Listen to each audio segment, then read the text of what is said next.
السلام علیکم dear listeners, جی جناب کہیے کیا حال احوال ہیں، کیسے ہیں آپ سب؟ دعا ہے، امید ہے آپ سب خیریت سے ہوں گے اور یقیناً آپ کے شہر کا موسم بھی خوشگوار ہوگا۔ ہمارے شہر کا موسم جو ہے وہ کافی خوشگوار ہو گیا ہے، لگاتار 2-3 دن بارشیں ہوئی ہیں، لیکن میری دعا ہے کہ اللہ پاک جب بھی دے بارش خیر و عافیت والی دے، اس بارش کو ہمارے لیے زحمت نہ بنائے، ہمارے مسائل میں اضافے کا سبب نہ بنائے، آمین ثم آمین۔ آج پھر میں آپ کے لیے لے کر آئی ہوں ایک شارٹ سٹوری سے مراد یہ ہے کہ ایسی کہانی جو ایک ہی ویڈیو میں مکمل ہو جاتی ہے، اس کی مزید کوئی اور ایپیسوڈ نہیں ہوتی ہے۔ میں آج کل ایسی کہانیاں شیئر کر رہی ہوں کیونکہ میں چاہتی ہوں کہ ہم ان رائٹرز کو بھی پڑھیں جو چھوٹی کہانیاں لکھتی ہیں لیکن بہت ہی جامع اور بہت ہی سبق آموز کہانیاں لکھتی ہیں اور ہماری زندگی کے روزمرہ کے مسائل کو جو ہیں وہ زیر بحث لاتی ہیں اور کم الفاظ میں بہت اچھا میسیج دیتی ہیں، ان مسائل کا سولوشن بھی دیتی ہیں اور اپنی رائے کا اظہار بھی کرتی ہیں۔ طویل کہانی میں بہت زیادہ مارجن ہوتا ہے، ڈھیر ساری باتیں کرنے کا، ڈھیر ساری باتیں بتانے کا، لیکن ایک مختصر کہانی کے اندر ٹو دی پوائنٹ بات کرنا، موضوع کو کلیئر کرنا اور ایسے ختم کرنا کہ تشنگی باقی نہ رہے، کوئی الجھن باقی نہ رہے، میرے خیال میں یہ تھوڑا سا مشکل کام ہوتا ہے۔ اور جو مختصر الفاظ میں اپنی بات کو مکمل اور واضح طریقے سے بیان کر سکیں تو میرے خیال میں ان کے قلم میں بہت طاقت ہوتی ہے۔ تو میں چاہتی ہوں کہ ہم ایسی کہانیاں بھی شیئر کریں، ضروری نہیں کہ طویل ناولز ہی شیئر کیے جائیں، وہ بھی انشاءاللہ شروع کریں گے، لیکن فی الحال میں آج کل جو ہے وہ کچھ چھوٹی کہانیاں چوز کر رہی ہوں۔ تو بڑھتے ہیں کہانی کی جانب۔ یہ کہانی بھی اس میں کوئی ایپیسوڈ نہیں ہوگی، اس کی مکمل کہانی ہے۔ کہانی کا نام ہے زرد رواج زمانے کے اور اس کی مصنفہ ہیں فرحانہ ناز ملک۔ کھوکھر ہاؤس میں وہ آیا تو راحیل کے پرزور اصرار بلکہ ناک تک زچ کرنے والے حق کے دوستی جتانے کی بلیک میلنگ کی وجہ سے تھا، اور آنے کے بعد آدھے گھنٹے سے دانتوں تلے پسینہ آنا اور دن میں تارے نظر آنا جیسے محاورات کی عملی تفسیر بنا یہاں سے صحیح معنوں میں سر پر پاؤں رکھ کر دوبارہ اس کھوکھر ہاؤس کی شکل کبھی نہ دیکھنے کی قسم کھاتے ہوئے بھاگ جانے کا بھی سوچ رہا تھا، اگر جلمن کی اوٹ سے وہ پری چہرہ نہ جھانک لیتی۔ ہادی تم یہاں بیٹھے ہو اور میں تمہیں سارے گھر میں ڈھونڈ آئی۔ پردہ جھٹک کر وہ آن کی آن میں اندر آئی اور 3 بچوں میں سے نسبتاً شریف اور بے حد کیوٹ بچے کو دبوچ کر واپس بھی ہو لی، اور وہ جو اس کے آنے اور جانے میں ہی بت بنا بیٹھا تھا، ارسل کی پھینکی پینسل لگنے سے پلکیں جھپک جھپک کر آنکھوں میں ایک دم سے سبت ہو جانے والی ہوش ربا شبیہ بھگاتے ہوئے سامنے متوجہ ہوا۔ سوری سر، میں اس کو مار رہا تھا، ارسل نے منہ بسورا تھا۔ پچھلے آدھے گھنٹے سے یہ 2 تخریب کار بچے جو اسے اپنے کردہ ناکردہ گناہوں کی سزا کے طور پر بھگتنے پڑ رہے تھے، یک بہ یک پیارے لگنے لگے۔ وہ مسکرا دیا، بچے مشکور ہوئے تھے۔ ٹھیک ہے، دوبارہ نہیں، کمپلیٹ کرو اپنا کام خلاف توقع نرم نرم لہجہ دونوں بچے اس کایا پلٹ پر ایک دوسرے کو اشارے کرتے نوٹ بکس پر جھک گئے، اور وہ اس آس میں کہ وہ پریوش پھولے بھٹکے سے کہیں پھر ادھر آ جائے، نہ چاہتے ہوئے بھی ان بدتمیز بچوں کے ساتھ تب تک مغز کھپاتا رہا جب تک اس سے جمائیاں نہیں آنے لگیں۔ بچے بیچارے تو پہلے سے ہی لے رہے تھے۔ ایک نمبر کے جاہل اور گنوار لوگ ہیں، پڑھی لکھی بہو اور اس کا مضبوط بیک گراؤنڈ ان سے برداشت نہیں ہوتا۔ منہ پر تو کچھ نہیں کہہ سکتے، طرح طرح کے کچوکے لگا کر تکلیف دیتے ہیں۔ ان کے ساتھ ان کے جیسی ہی گزارا کر سکتی تھی، میں پتہ نہیں کیسے پھنس گئی۔ آخری جملہ شینا نے طاہر صاحب کو ٹیڑھی نظروں سے دیکھ کر کہا تھا۔ وہ بلا ارادہ یاسمین کو دیکھنے لگے۔ اتنے بڑے کمرے میں صرف شینا کی آہ و بکا گونج رہی تھی، یا بڑی اماں کی ٹھنڈی ٹھار آہیں۔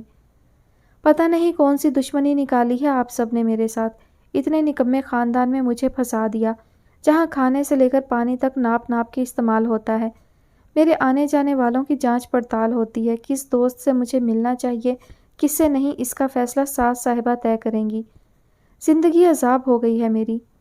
بس میری جان، بڑی اماں شینا کے موٹے موٹے آنسو دیکھ کر پہلے ہی رنجور ہوئی بیٹھی تھیں۔ مزید کمی اس مکالمے بازی نے پوری کر دی، نہ جانے کہاں پہ اور کیسے غلطی ہو گئی ہم سے۔ اماں، طاہر صاحب بدمزہ ہو رہے تھے اس ساری صورتحال سے۔ شینا کا رشتہ یہاں کرانے میں انہوں نے خصوصی کردار ادا کیا تھا، اور شادی کے 3 سالوں بعد بھی شینا جب جب روٹ کر میکے آتیں تکلیف سب سے زیادہ انہیں ہی ہوئی۔ شہزاد اعلیٰ مزاج کا انسان ہے، آپ جانتی ہیں، انہوں نے حتی الامکان تحمل سے کام لیا، ورنہ شینا کا یوں بے عقل عورتوں کی طرح آئے روز جھگڑ کر گھر آ بیٹھنا انہیں بے حد کھلنے لگا تھا۔ ہاں شہزاد کیا، ان کا سارا خاندان ہی اعلیٰ مزاج کا ہے، گرے پڑے مزاج کی تو میں ہی ہوں۔ بڑی اماں کے کندھے سے سر ٹکائے شینا پھر چلائی تھی، لوگوں کو کاٹ کھانے کو دوڑتی ہوں میں، دماغ خراب ہے نا میرا، پاگل ہوں نا۔ رونا دھونا مزید رفتار پکڑ گیا تھا۔ یاسمین نے بے ساختہ ہونٹ بھینچ لیے۔ طاہر کی طرف اٹھنے والی بڑی اماں کی تادیبی نظریں انہیں بالکل بھی پسند نہیں آئی تھیں۔ ایک طاہر ہی کیا، مظہر اور منظر صاحب بھی جوان جہان اولاد والے ہو گئے تھے، مگر بڑی اماں ان سب کو ابھی بھی اسی لاٹھی سے ہانکتی تھی جسے بچپن میں ہکایا کرتی تھی۔ یاسمین تو کیا، عشرت اور نوشین کو بھی بڑی اماں کا یہ جلاد حاکمانہ قسم کا مزاج تنگ کرنے لگا تھا۔ طاہر تم اور مظہر آج کے آج بات کرو شہزاد سے، مذاق سمجھ لیا ہے اس نے شینا کی زندگی کو؟ کیا سمجھ کر اور کس بلبوتے پر وہ یہ تیور دکھا رہا ہے؟ کہیے گا ان سے میں نے نہیں رہنا ان کی ماں بھابھیوں کے ساتھ، الگ گھر لے کر دیں مجھے تو جاؤں گی۔ شینا نے اپنا عزم دہرایا۔ تینوں بھابھیوں کے چہروں پر ہوائیاں اڑا دیں۔ عشرت، یاسمین اور نوشین خالی خالی نظروں سے ایک دوسرے کو دیکھنے لگیں، جبکہ طاہر، مظہر اور منظر صاحب جی اماں کے علاوہ اور کیا کہہ سکتے تھے؟ کیا بات ہے، کوئی چوتھی بار راحیل نے یہ کہا تھا اور ہر بار ہی کہا لگایا تھا۔ کیا بات ہے، میں طنزیہ توصیف چھپی تھی۔ قسمت اچھی ہے تمہاری، میرے ہاتھ میں کوئی ہتھیار نہیں۔ کیوں؟ راحیل نے فوراً کہے کا گلا گھونٹا۔ یہ جو سلطان راہی مار کا کہے لگا رہے ہو وہ بھی بے موقع قتل ہو جاتے میرے ہاتھوں۔ بے موقع؟ ایک اور کہا، اس بار اس نے دور ٹیبل پر رکھا گلاس اٹھا کر اس پر دیر مارا۔ راحیل کو کہا بھول کر گلاس کیچ کرنا پڑا۔ ابے کیا کرتا ہے، بھابھی کے جہیز کا ہے، ٹوٹ جاتا تو میں نہ رہتا۔ اس نے بڑے پیار اور اہتمام سے گلاس واپس اپنی جگہ پر رکھا۔ تو واقعی سیریس ہے؟ پھر عین انصب کے سامنے بیٹھ کر اسے شکی نظروں سے گھور کر پوچھا۔ نہیں، مسخریاں کر رہا ہوں، وہ بری طرح جھلایا۔ ابھی 101% سنجیدہ ہوں، کوئی حل نکال، میری زندگی کا سوال ہے۔ راحیل پھر بھی شکی نظروں سے گھورتا رہا۔ چل پھر اعتبار کر لیتا ہوں، کیونکہ آج سے پہلے تو نے ایسے شوشے نہیں چھوڑے۔ شوشے؟ انصب کو ہضم نہیں ہوا یہ لفظ۔ اوئے الو، محبت ہوئی ہے مجھے، ایک نمبر کی، خالص، سچی۔ پہلی نظر کی محبت عموماً 2 نمبری ہوتی ہے، ناپائیدار اور کھوٹی۔ راحیل اب تنگ کرنے کے چکروں میں تھا، مگر اس جیسے پہ ہاتھ رکھنا آسان کام نہیں تھا۔ کشن راحیل کے منہ پر کس کے پھینکتا وہ خراب تیوروں کے ساتھ کھڑا ہو گیا۔ ارے بیٹھ یار، دوست بن، محبوبہ نہ بن۔ راحیل نے دروازے تک پہنچنے سے پہلے اسے پکڑ لیا۔ مذاق اڑا رہا ہے، تمیز سے میرے مسئلے کا حل بتا، نہ کہ… بڑبڑاتے ہوئے وہ واپس صوفے پر ڈھیر ہوا۔ دیکھ، مذاق برطرف کر کے راحیل کو سنجیدگی اختیار کرنی پڑی۔ کھوکر ہاؤس کے مکینوں میں سے صرف صفدر بھائی سے ہائے ہیلو ہے، وہ بھی رسمی سی، جن کے بچوں کو تم پڑھانے جاتے ہو۔ صفدر بھائی سے چھوٹے پرویز ہیں، ان کی شادی بھی کچھ عرصہ پہلے ہی ہوئی ہے، اور ان سے میری بالکل بھی سلام دعا نہیں۔ انصب منہ کھولے بڑی بے چینی سے کھوکر ہاؤس کے مکینوں کے تعارف سے فیض پا رہا تھا۔ اور گھر کی خواتین کتنی اور کون کون ہیں یہ میرے علم میں نہیں۔ عین ممکن ہے جو اپسرا تم نے دیکھی ہو وہ دونوں بھائیوں میں سے کسی کی بھی زوجہ کے عہدے پر فائز ہوں۔ تیرے منہ میں خاک۔ انصب تڑپ سا گیا۔ جب تو کھوکر ہاؤس اور اس کے مکینوں سے اتنا ہی ناواقف ہے تو میرے کیوں پیر پڑے تھے کہ میں وہاں پڑھانے جاؤں اور اپنا سب کچھ وہیں چھوڑ آؤں؟ کیا بات ہے، راحیل نے جیسے سراہنا چاہا۔ میری کیوں زندگی خراب کی؟ اب یوں سمجھ، اسے سوچتا ہوں تو اچھا رہتا ہوں، نہ سوچوں تو کسی کام کا نہیں رہتا۔ یہ تشویش کی بات ہے، راحیل نے چہرے پر بھی فکر مندی سجا لی۔ تشویش کے بچے، انصب کا غصہ پھر اود آیا۔ کوئی حل سوچ۔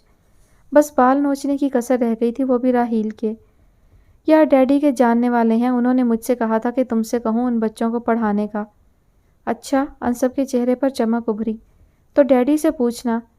ڈیڈی سے پوچھوں کھوکر ہاؤس میں کتنی اور کون کون سے عہدے کی خواتین ہیں؟ راحیل طنزیہ گویا ہوا۔ یہی تو، انصب کا جوش ہوش پر غالب آ گیا۔ کھڑے کھڑے دفن کر دیں گے وہ مجھے، راحیل نے دہاڑ کر نتیجہ اگلا تو انصب نے پھر سے گردن ڈھلکا لی۔ خیر تو دل مت چھوڑ، میں کرتا ہوں کچھ۔ دوست کی اتری شکل کہاں برداشت ہونی تھی، وہ کیا کر سکتا تھا کچھ بھی پتہ نہیں تھا، مگر انصب کا حوصلہ بڑھانا پڑا۔ انصب! تیکھی کٹیلی سماعتوں کو چیرتی پکار نے اس کے قدم جکڑ لیے تھے۔ فی الحال کمرے میں جانے کی خواہش قربان کرتا، ٹھنڈی آہ کھینچتا وہ مڑا۔ پیچھے شینا پھپھو کھڑی تھیں، ابرو تانے۔ ہفتہ ہو چلا ہے مجھے آئے اور تم نے 2 باتیں تو کیا ڈھنگ سے اپنی صورت بھی نہیں دکھائی۔ وہ مخصوص حاکمانہ انداز میں باز پرس کر رہی تھی۔ وہ شینا پھپھو، گہری سانس کھینچتا وہ شینا پھپھو کے سامنے آ کر اپنی صفائی میں کچھ کہنے لگا کہ شینا پھپھو کی توپ پھر سے چالو ہوئی۔ کتنے دنوں سے دیکھ رہی ہوں، چوروں کی طرح آتے ہو، چوروں کی طرح جاتے ہو، نہ سلام نہ حال احوال، کن چکروں میں ہو؟ آخری گولے پہ وہ در حقیقت گڑبڑایا۔ شینا پھپھو ان باکمال لوگوں میں سے ایک تھیں جنہیں بال کی کھال نکالنے میں مہارت ہوتی ہے۔ صبح سے شام تک آفس اور اس کے بعد کہیں ٹیوشن کے لیے جاتا ہے، پھر گھر آتا ہے تو آرام کے علاوہ معصوم کو اور کچھ نہیں سوچتا۔ کسی غیبی سہارے کی طرح یاسمین اپنے کمرے سے برآمد ہوئی تو انصب کی سانس میں سانس آئی۔ اب شینا پھپھو کا سامنا آسان تھا۔ ٹیوشن؟ شینا پھپھو نے بے حد نخوت سے حیرت کا اظہار کیا۔ ٹیوشن؟ اور یہی حیرت اپنے کمرے سے چائے کے خالی برتن لاتی نوشین چچی کے حلق سے بھی نکلی، مگر کیفیت صدماتی تھی، چائے کے برتن تک کھنک گئے تھے۔ انصب، برتنوں سمیت وہ آنکھیں پھاڑے یوں انصب کے سامنے کھڑی ہوئیں جیسے اسے یہ امید نہ تھی۔ چچی وہ پھنس گیا تھا۔ میں نے تم سے حشام کو میتھ پڑھانے کا کہا تو تم نے مصروفیات کی 6 لسٹیں مجھے دکھا کر ٹکا سا جواب دے دیا، اور اب ایروں کو پڑھاتے پھر رہے ہو۔ نوشین چچی کے لہجے کا درد انصب کے ہاتھ پیر ہلا گیا۔ قبل اس کے کہ وہ رونا شروع ہو جاتی وہ شینا پھپھو کی عدالت سے نکل کر نوشین چچی کے مقابل پیشی بھگتانے آ کھڑا ہوا تھا۔ ارے یہ کہاں پڑھانا چاہتا تھا؟ یاسمین ایک بار پھر بیٹے کی مدد کے لیے ہوشیار ہوئی۔ وہ تو راحیل کے ڈیڈی جان کو آ گئے تھے کہیں، اور کوئی ٹیوٹر نہ ملا تو اس کی گدی پکڑ لی، اس نے انکار کیا تو تمہارے بھائی کے پاس فون پہ فون آنے لگے، تب انصب کو ناچار حامی بھرنی پڑی۔ اچھا، ایسے کون خاص لوگ ہیں؟ نوشین چچی کا غم ابھی بھی تازہ تھا، اور اس غم نے تبھی پیچھا چھوڑنا تھا جب انصب ان کے چھوٹے لاڈلے سپوت کو میتھ نہ پڑھا دیتا۔ نوشین چچی کا یہ آخری پیس ابھی میٹرک میں تھا۔ ہوں گے راحیل کے ڈیڈی کے خاص رفقا میں سے کوئی، یاسمین نے بیزاری دکھائی۔ نوشین چچی جاتے جاتے مڑی۔ ہفتے میں 1 دن تو دیکھ لیا کرو اسے، ان کے لہجے میں لجاجت تھی۔ ہاں اوکے، لیکن صرف ہفتے میں 1 دن۔ اسے مانتے بنی کہ نوشین چچی عموماً اس کے لیے خاصی مہربان رہتی تھیں۔ دوستوں کی دعوتیں کرنی ہوتی تو نوشین چچی کی طرف ہی بھاگنا پڑتا کہ نت نئی ڈشز بنانے میں ان کا ثانی کوئی نہیں تھا، اور وہ ماتھے پر شکن لائے بغیر انصب کی دعوتوں کا انتظام و اہتمام سنبھالا کرتی تھی۔ نوشین چچی کے جانے کے بعد وہ پھر سے شینا پھپھو کی عدالت میں پیش ہوا۔ موسم اتنا دل فریب ہو رہا تھا کہ ساری تھکن آمیز سوچیں مغلوب ہو سکتی تھیں، اوپر سے پارک کی ہریالی گہما گہمی موسم کی خوبصورتی کو مزید بڑھانے کا سبب بن رہی تھی۔ مگر کیا کیا جا سکتا تھا؟ اس دل فریب موسم اور تر و تازہ فضا سے اس کی تھکن آمیز سوچیں تو سرنگوں ہو سکتی تھی، لیکن اجیا اور رومان کی طوفانی شرارتیں نہیں۔ شینا پھپھو کا مزاج خوشگوار کرنے کی کوشش کے طور پر وہ آج شام میں ٹیوشن کی چھٹی مار کر ان کے دونوں شاہکاروں کو یہاں پارک میں تو لے آیا تھا، مگر آنے کے بعد اندازہ ہوا کہ بچے کم آفتیں زیادہ ہیں۔ ذرا سی دیر میں پارک کا طول و عرض ہلا کر رکھ دیا تھا۔ انصب پورے دل سے قائل ہو گیا، بچے ماں کا پرتو ہیں، تعارف نہ بھی کرائیں تو بھی سب جان لیتے ہیں کہ یہ شاہکار شینا پھپھو کی تخلیق ہیں۔ انصب نے دیکھا تھا سارے بچے تہذیب سلیقے سے پارک کی گہما گہمی کا حصہ بنے ہوئے تھے، ایک یہ تھے جنہوں نے آتے ہی پارک کی پرسکون فضا کو تار تار کیا تھا۔ کیا پھول، کیا درختوں کے پتے، اور تو اور دونوں نے گھاس کو بھی نہیں بخشا تھا۔ نوچ نوچ کر دونوں بہن بھائی ایک دوسرے پر پھینک رہے تھے۔ روحان صاحب تو شرارتی تھے ہی، اجیا اس سے بھی 4 ہاتھ آگے تھی۔ بہن بھائی کا آپس میں لڑ کر جی نہیں بھرا تو اجیا نے پارک میں ہی کھیلتی ایک اور بچی پر جا کے دہشت جما دی۔ انصب کی برداشت بس اتنی ہی تھی۔ بس گھر واپس چلو، یہ کیا بدتمیزی ہے؟ کسی اکھاڑے میں اتر آئے ہو کیا؟ اماں نے پہلے کبھی پارک کی شکل نہیں دکھائی تھی جو سارے پودوں کو ٹنڈ منڈ کر دیا۔ حد ہوتی ہے بدتمیزی کی۔ سارے لوگ عجیب کرخت شکل بنا کر مجھے دیکھ رہے ہیں جیسے، کہتے ہی جارحانہ تیور کے ساتھ وہ جو ہی مڑا اگلے سارے الفاظ بھول گیا۔ جس مہوش کو ایک نظر دیکھنے کی آس میں وہ 2.5 مہینے سے کھوکھر ہاؤس دوڑا دوڑا جا رہا تھا، وہ خرامہ روش پر چلتی آ رہی تھی۔ انصب کی پتلیاں ساکت ہو گئیں۔ ہوش تب آیا جب وہ اس کے قریب سے کسی معطر جھونکے کی طرح گزر کر آگے بڑھتی گئی۔ ایسا سنہری موقع کسی بھی صورت گنوانے لائق نہیں تھا۔ سوچ بچار میں وقت ضائع کیے بنا وہ اس کے پیچھے لپکا جو پہلی ہی نظر میں دل کی حکمران بن بیٹھی تھی۔ ہیلو، بات سنیے۔ وہ بے حد حیرت سے پلٹی۔ السلام علیکم۔ اس کی استفہامیہ الجھن آمیز نظروں سے خائف ہو کر وہ خامخواہ مسکرایا، مگر سامنے والی کے چہرے پر شناسائی کی کوئی رمق نہیں ابھری۔ اس کی آنکھوں میں جھانکتی ناگواری انصب کی گڑبڑاہٹ میں اضافہ کر گئی۔ السلام علیکم، کیسے ہیں سر؟ تبھی وہ کیوٹ سا بچہ جو انصب کو ٹیوشن لینے کے پہلے دن نظر آیا تھا اور جسے وہ جھپٹ کر لے گئی، قریب آ کر جوش سے بولا تو انصب کو لگا غیبی سہارا آ پہنچا ہو۔ چلو ہادی، دیر ہو گئی ہے۔ انصب کو یکسر نظر انداز کر کے وہ بچے کا ہاتھ پکڑ کر سختی سے بولی۔ مما، یہ ارسل بھائی اور شمون بھائی کو پڑھانے آتے ہیں۔ ہادی اس کی کلائی ہلا ہلا کر اشتیاق سے بتانے لگا۔ اس کی ایک رسمی سی مسکراہٹ سجانا بھی گوارا نہیں کی اور ہادی کو کھینچتی آگے بڑھ گئی۔ کوئی اور دن ہوتا تو انصب کا شدید صدمے سے برا حال ہو جاتا، مگر اس وقت صورتحال سنگین تھی۔ اس کی سماعتوں میں لفظ مما ایک تواتر سے ہتھوڑے کے مانند بج رہا تھا، اور تقدیر کے اس پھونڈے مذاق پر ارد گرد موجود لوگ کیا، پارک کا پتا پتا بوٹا بوٹا خود پر ہنستا محسوس ہوا۔ پھر اب راحیل کے چہرے پر دکھ بھری سنجیدگی تھی اور آنکھوں میں سوال، مگر وہ چپ چاپ سر جھکائے ہاتھوں میں ہاتھ پھنسائے بیٹھا رہا۔ راحیل کو اس کے گھنے بالوں کا سر ہی نظر آ رہا تھا، مگر وہ اندازہ لگا سکتا تھا کہ اس کی شہد رنگ آنکھوں سے نمی جھانک رہی ہے۔ شاید اسے ہی کہتے ہیں تقدیر کا وار، راحیل بڑبڑایا تھا۔ انصب نے ابھی بھی سر جھکائے رکھا۔ اور تو اتنا پاگل، پہلے ہی نظر میں اپنے دن رات اس پر قربان کر بیٹھا۔ فار گاڈ سیک یار، انصب نے تڑپ کر سر اٹھایا۔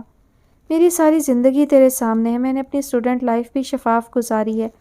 کبھی کسی لڑکی کو غلط نگاہ سے تو دور کی بات نظر اٹھا کر بھی نہیں دیکھا تھا، اور اب جب دیکھا، اس کی آواز پست ہوتی چلی گئی، پورے دل سے دیکھا۔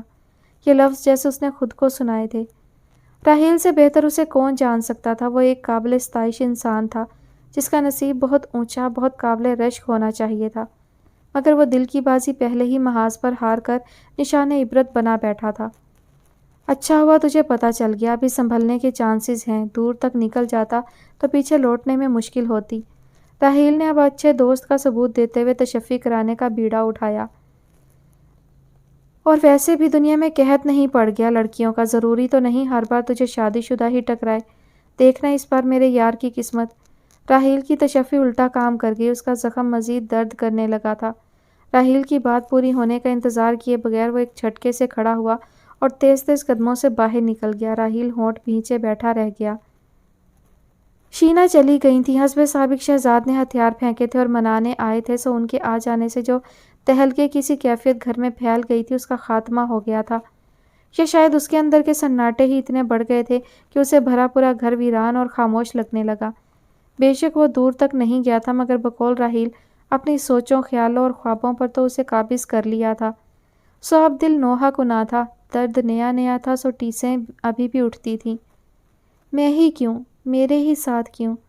خود ترسی سے رات ساری یہی کچھ سوچتا تو بے حال ہو جاتا۔ کبھی کبھی لگتا سننے میں غلطی ہو گئی ہوگی، کہاں وہ کامنی سی دھان پان سی شادی شدہ بھی نہیں لگتی تھی، اور کہاں مما کہتا اس کا 5-6 سال کا بیٹا، اور پھر اپنی ہی اہمکانہ سوچ پہ ہنستا بھی۔ خود اب سماعتیں اتنی بھی پیدل نہیں تھی کہ سننے میں مغالطہ کر جاتی۔ اسی درد کے زیر اثر شب و روز بہت پھیکے، بہت بے کیف گزر رہے تھے۔ تڑاک کی زوردار آواز تو اس نے خود بھی سنی تھی، دل بے ساختہ زور زور سے دھڑکا تھا، اور پھر ہادی کے رونے کی آواز۔ وہ اگلی روٹی توے پر ڈالنا بھول کر پیڑا آٹے میں پھینک دی، اڑ کر جیسے ہادی تک پہنچی تو دھک سے رہ گئی۔ ہادی اپنے گال پر ہاتھ رکھے ایک سانس میں روتا منہ کھولے کھڑا تھا۔ اس کے دل کی حالت ابتر ہو گئی، آگے بڑھ کر ہادی کے گال سے ہاتھ ہٹایا، انگلیوں کے نشان ابھرے ہوئے تھے۔ کس نے مارا؟ ہادی کے گال دیوانہ وار چومتے ہوئے وہ رونکی ہوئی۔ میں نے مارا، یہ زرمینہ بھابھی تھیں۔ تحریم کو اب خیال آیا کہ ہادی ان کے کمرے میں موجود تھا، اور تھپڑ مارنے کی وجہ بھی سمجھ میں آنے لگی تھی۔ ڈولی کو گراتے گراتے رہ گیا، وہ اپنی مخصوص کرخت ٹون میں وجہ بھی بتا گئی۔ تحریم کا دل دکھ سے بھر آیا۔ گرایا تو نہیں تھا، اس کی آواز بمشکل نکل پائی۔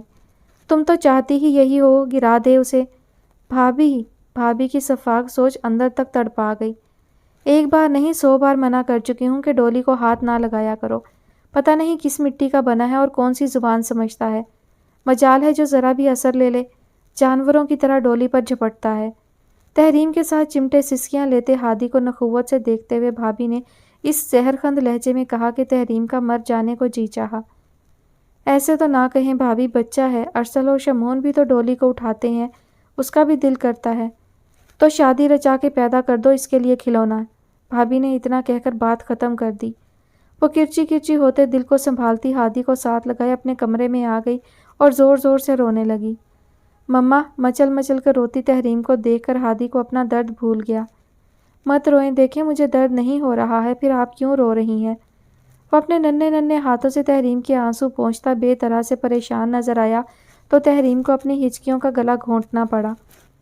کیوں اٹھاتے ہو تم ڈولی کو؟ اس کے معصوم چہرے کو ہاتھوں میں لے کر وہ بے حد دکھ سے پوچھنے لگی۔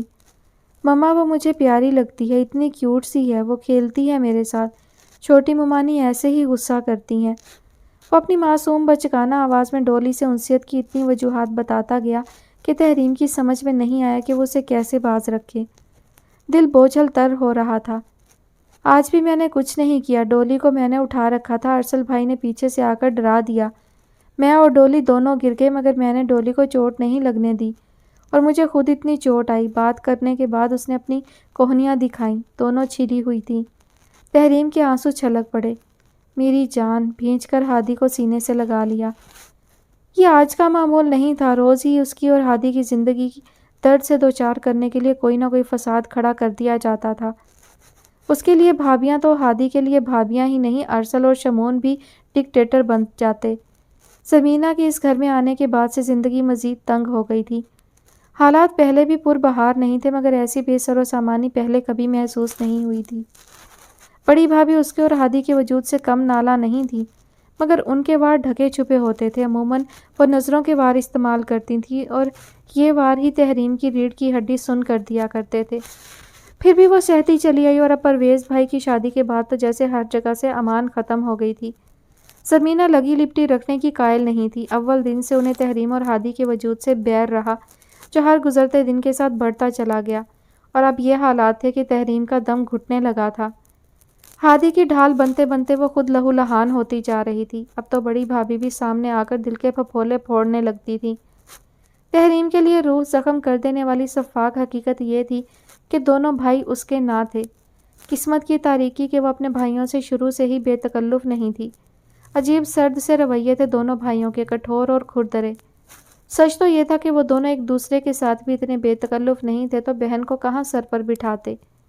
تحریم نے ہمیشہ نوٹ کیا تھا کہ دونوں آپس میں ضرورتاً ہی بات کرتے تھے۔ ابا مرحوم دونوں بیٹوں کے یہ مزاج دیکھ کر بہت دکھی ہوتے تھے اور خود کو بدقسمت گردانا کرتے تھے۔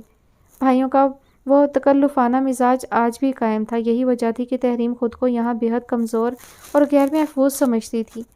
آفاق کی موت کے بعد اس نے مصمم ارادہ کیا تھا کہ وہ تا زندگی سسرال میں رہے گی مگر وہاں شادی شدہ جیٹھ کی بدباطنی نظروں سے ایسی عیاں ہوئی کہ وہ بھائیوں کا کٹھور رویہ اور بھابھی کی سرد و سپاٹ نظریں بھلائے میکے آ بیٹھی۔ اور 3 سال ہونے میں ابھی بھی کچھ عرصہ باقی تھا۔ بھائی بھابیاں اس کے اور ہادی کے وجود سے ناک تک بھر گئے تھے۔ بارش اپنے پورے جوبن پر تھی۔ چمکتی بجلی اور گرجتے بادل رات کی سیاہی کو مزید ہولناک بنا رہے تھے۔ ایک ہی بات کی رٹ لگاتے لگاتے نہ جانے کب ہادی کی آنکھ لگ گئی لیکن اس کی سسکیاں بارش کے شور میں بھی تحریم کے دل کو جکڑے ہوئے تھیں۔ اس کے بالوں میں انگلیاں پھیرتی وہ خود بھی بے آواز آنسو بہانے کے شغل میں مصروف رہی۔ صفدر بھائی کی سرد اور سپاٹ آواز کی باز گشت ابھی بھی سماعتوں پر بوجھ بنی ہوئی تھی۔ دیکھو اس دفعہ ہادی کی فیس پے کرنے کے ساتھ میں اس کا سرٹیفکیٹ بھی لیتا آؤں گا۔ لاؤنج میں سب جمع تھے۔ جب شام کی چائے بھابھی کو تھماتے ہوئے اس نے سرسری سا نہایت ناپ تول کر ہادی کی فیس بھر گئی یا نہیں پوچھا اور صفدر بھائی کی اس کرخت و سپاٹ جواب پر حیرت سے آنکھیں کھول کر انہیں دیکھا تھا۔ بھلا سرٹیفکیٹ کیوں؟ یہ پوچھنے کی مہلت بھی نہیں دی گئی۔ صفدر بھائی اس کی جانب متوجہ ہوئے کسی ریکارڈ کی طرح بجنے لگے۔ اس شدید مہنگائی میں اتنے مہنگے اسکولوں کی عیاشیاں برداشت نہیں ہو سکتی۔ تنخواہ کے گنے چنے نوٹ ماہانہ بلوں اور گھر کے خرچ پر اٹھ جاتے ہیں۔ کس طرح کھینچ تان کر میں ان سب کے ساتھ بچوں کے اسکولوں کی فیس اور کتابوں کا خرچہ برداشت کرتا ہوں یہ صرف میں جانتا ہوں۔ صفدر بھائی کیا باور کرانا چاہتے تھے بخوبی سمجھتے ہوئے وہ بے جان سی ہوتی چلی گئی۔ میں ہادی کا ایڈمیشن کسی اور اچھے اسکول میں کروا دوں گا۔ اس کے اندر کی کیفیت چہرے کی سفید پڑتی رنگت سے عیاں ہو رہی تھی۔ شاید کہ ٹی وی کی جانب متوجہ ہونے سے پہلے صفدر بھائی نے اپنے اندر کی بچی کچی انسانیت کا ثبوت فراہم کرنا چاہا تھا مگر اس ثبوت کی ضرورت کسے تھی؟ صرف ہادی؟ صفدر بھائی نے ارسل اور شمون کا نام نہیں لیا تھا۔ گویا ایک اچھے اسکول سے نکال کر دوسرے اچھے اسکول میں ہجرت کروانا صرف ہادی کا نصیب بنا تھا۔ لاؤنج میں موجود باقی لوگ یوں ان حماق سے ٹی وی دیکھ رہے تھے جیسے گفتگو کے مندرجات سے مکمل طور پر نا آشنا ہو۔ وہ آنسو پیتی بھاری دل اور بوجھل قدموں کے ساتھ اپنے کمرے میں آ گئی تھی۔ 2 سال قبل جب ہادی کے ایڈمیشن کے لیے وہ خود کو تیار کر رہی تھی، اس کے ذہن میں کہیں دور دور تک نہیں تھا کہ صفدر بھائی ہادی کو ارسل اور شمعون کے اسکول میں بنا اس کے کہے خاموشی سے داخل کرا دیں گے۔ تب وہ کتنا خوش ہوئی تھی، کئی دن تک خود کو لتاڑتی رہی تھی کہ وہ بلا وجہ بھائیوں کے خلاف الٹا سیدھا سوچتی رہتی ہے۔ خونی رشتے بھی بھلا ایک دوسرے سے بے پرواہ ہو سکتے ہیں۔ حالانکہ سیما بھابھی کتنا چیب جبی ہوئی تھی، اپنی عادت کے مطابق سامنے سے تو نہیں مگر اپنے رویے سے انہوں نے بہت عرصے تک ناراضگی روا رکھی تھی۔ پھر زرمینہ بھابھی کے آ جانے کے بعد ہر ماہ فیس ادا کرنے کے موقع پر تیز آواز میں دونوں دیورانی جیٹھانی مہنگائی کے رونے اتنے روتی کہ چاہ کر بھی تحریم ان دکھڑوں کو نظر انداز نہیں کر سکی تھی۔ پھر بھی اطمینان رہتا تھا، صفدر بھائی کوئی رد عمل نہیں دکھاتے تھے، مگر وہ اندر سے شاید پک چکے تھے، تبھی تو آج اپنا فیصلہ سنا کر بے پرواہ ہو گئے۔ مگر مما میں اسکول کیوں چھوڑوں؟ اور اب سونے سے پہلے جب اس نے ہادی سے اسکول بدلنے کا ذکر کیا تو وہ معصوم ایک دم سے اچنبھے کا شکار ہو گیا۔ تحریم نے بمشکل اپنی ہچکیاں گھوٹی تھیں۔ بیٹا نیا اسکول زیادہ اچھا ہوگا۔ اس کی سمجھ میں نہیں آ رہا تھا کہ وہ کیسے ہادی کو قائل کرے۔ اپنے بیٹے کی عادت کا اس سے زیادہ کس کو اندازہ تھا؟ اول تو نئے ماحول، نئے لوگوں سے گھلتا ملتا کم تھا، اگر گھل مل جاتا تو پھر پورے جی جان سے ان کے ساتھ اٹیچ ہو جاتا۔ میں نے نہیں جانا کسی اور اسکول، یہاں میرے اتنے دوست ہیں، ساری ٹیچرز مجھے لائک کرتی ہیں، پھر میں کیوں جاؤں، ہے نا مما؟ انجانا خوف اس کی بڑی بڑی شفاف آنکھوں میں جھانک رہا تھا۔ تحریم بے بسی سے اسے دیکھتی رہی۔ نیند میں کھونے تک وہ بار بار یہی کہتا رہا، مما مجھے اور اسکول تو نہیں بھیجیں گی؟ ہر بار تحریم کے دل نے بآواز بلند سسکاری بھری تھی۔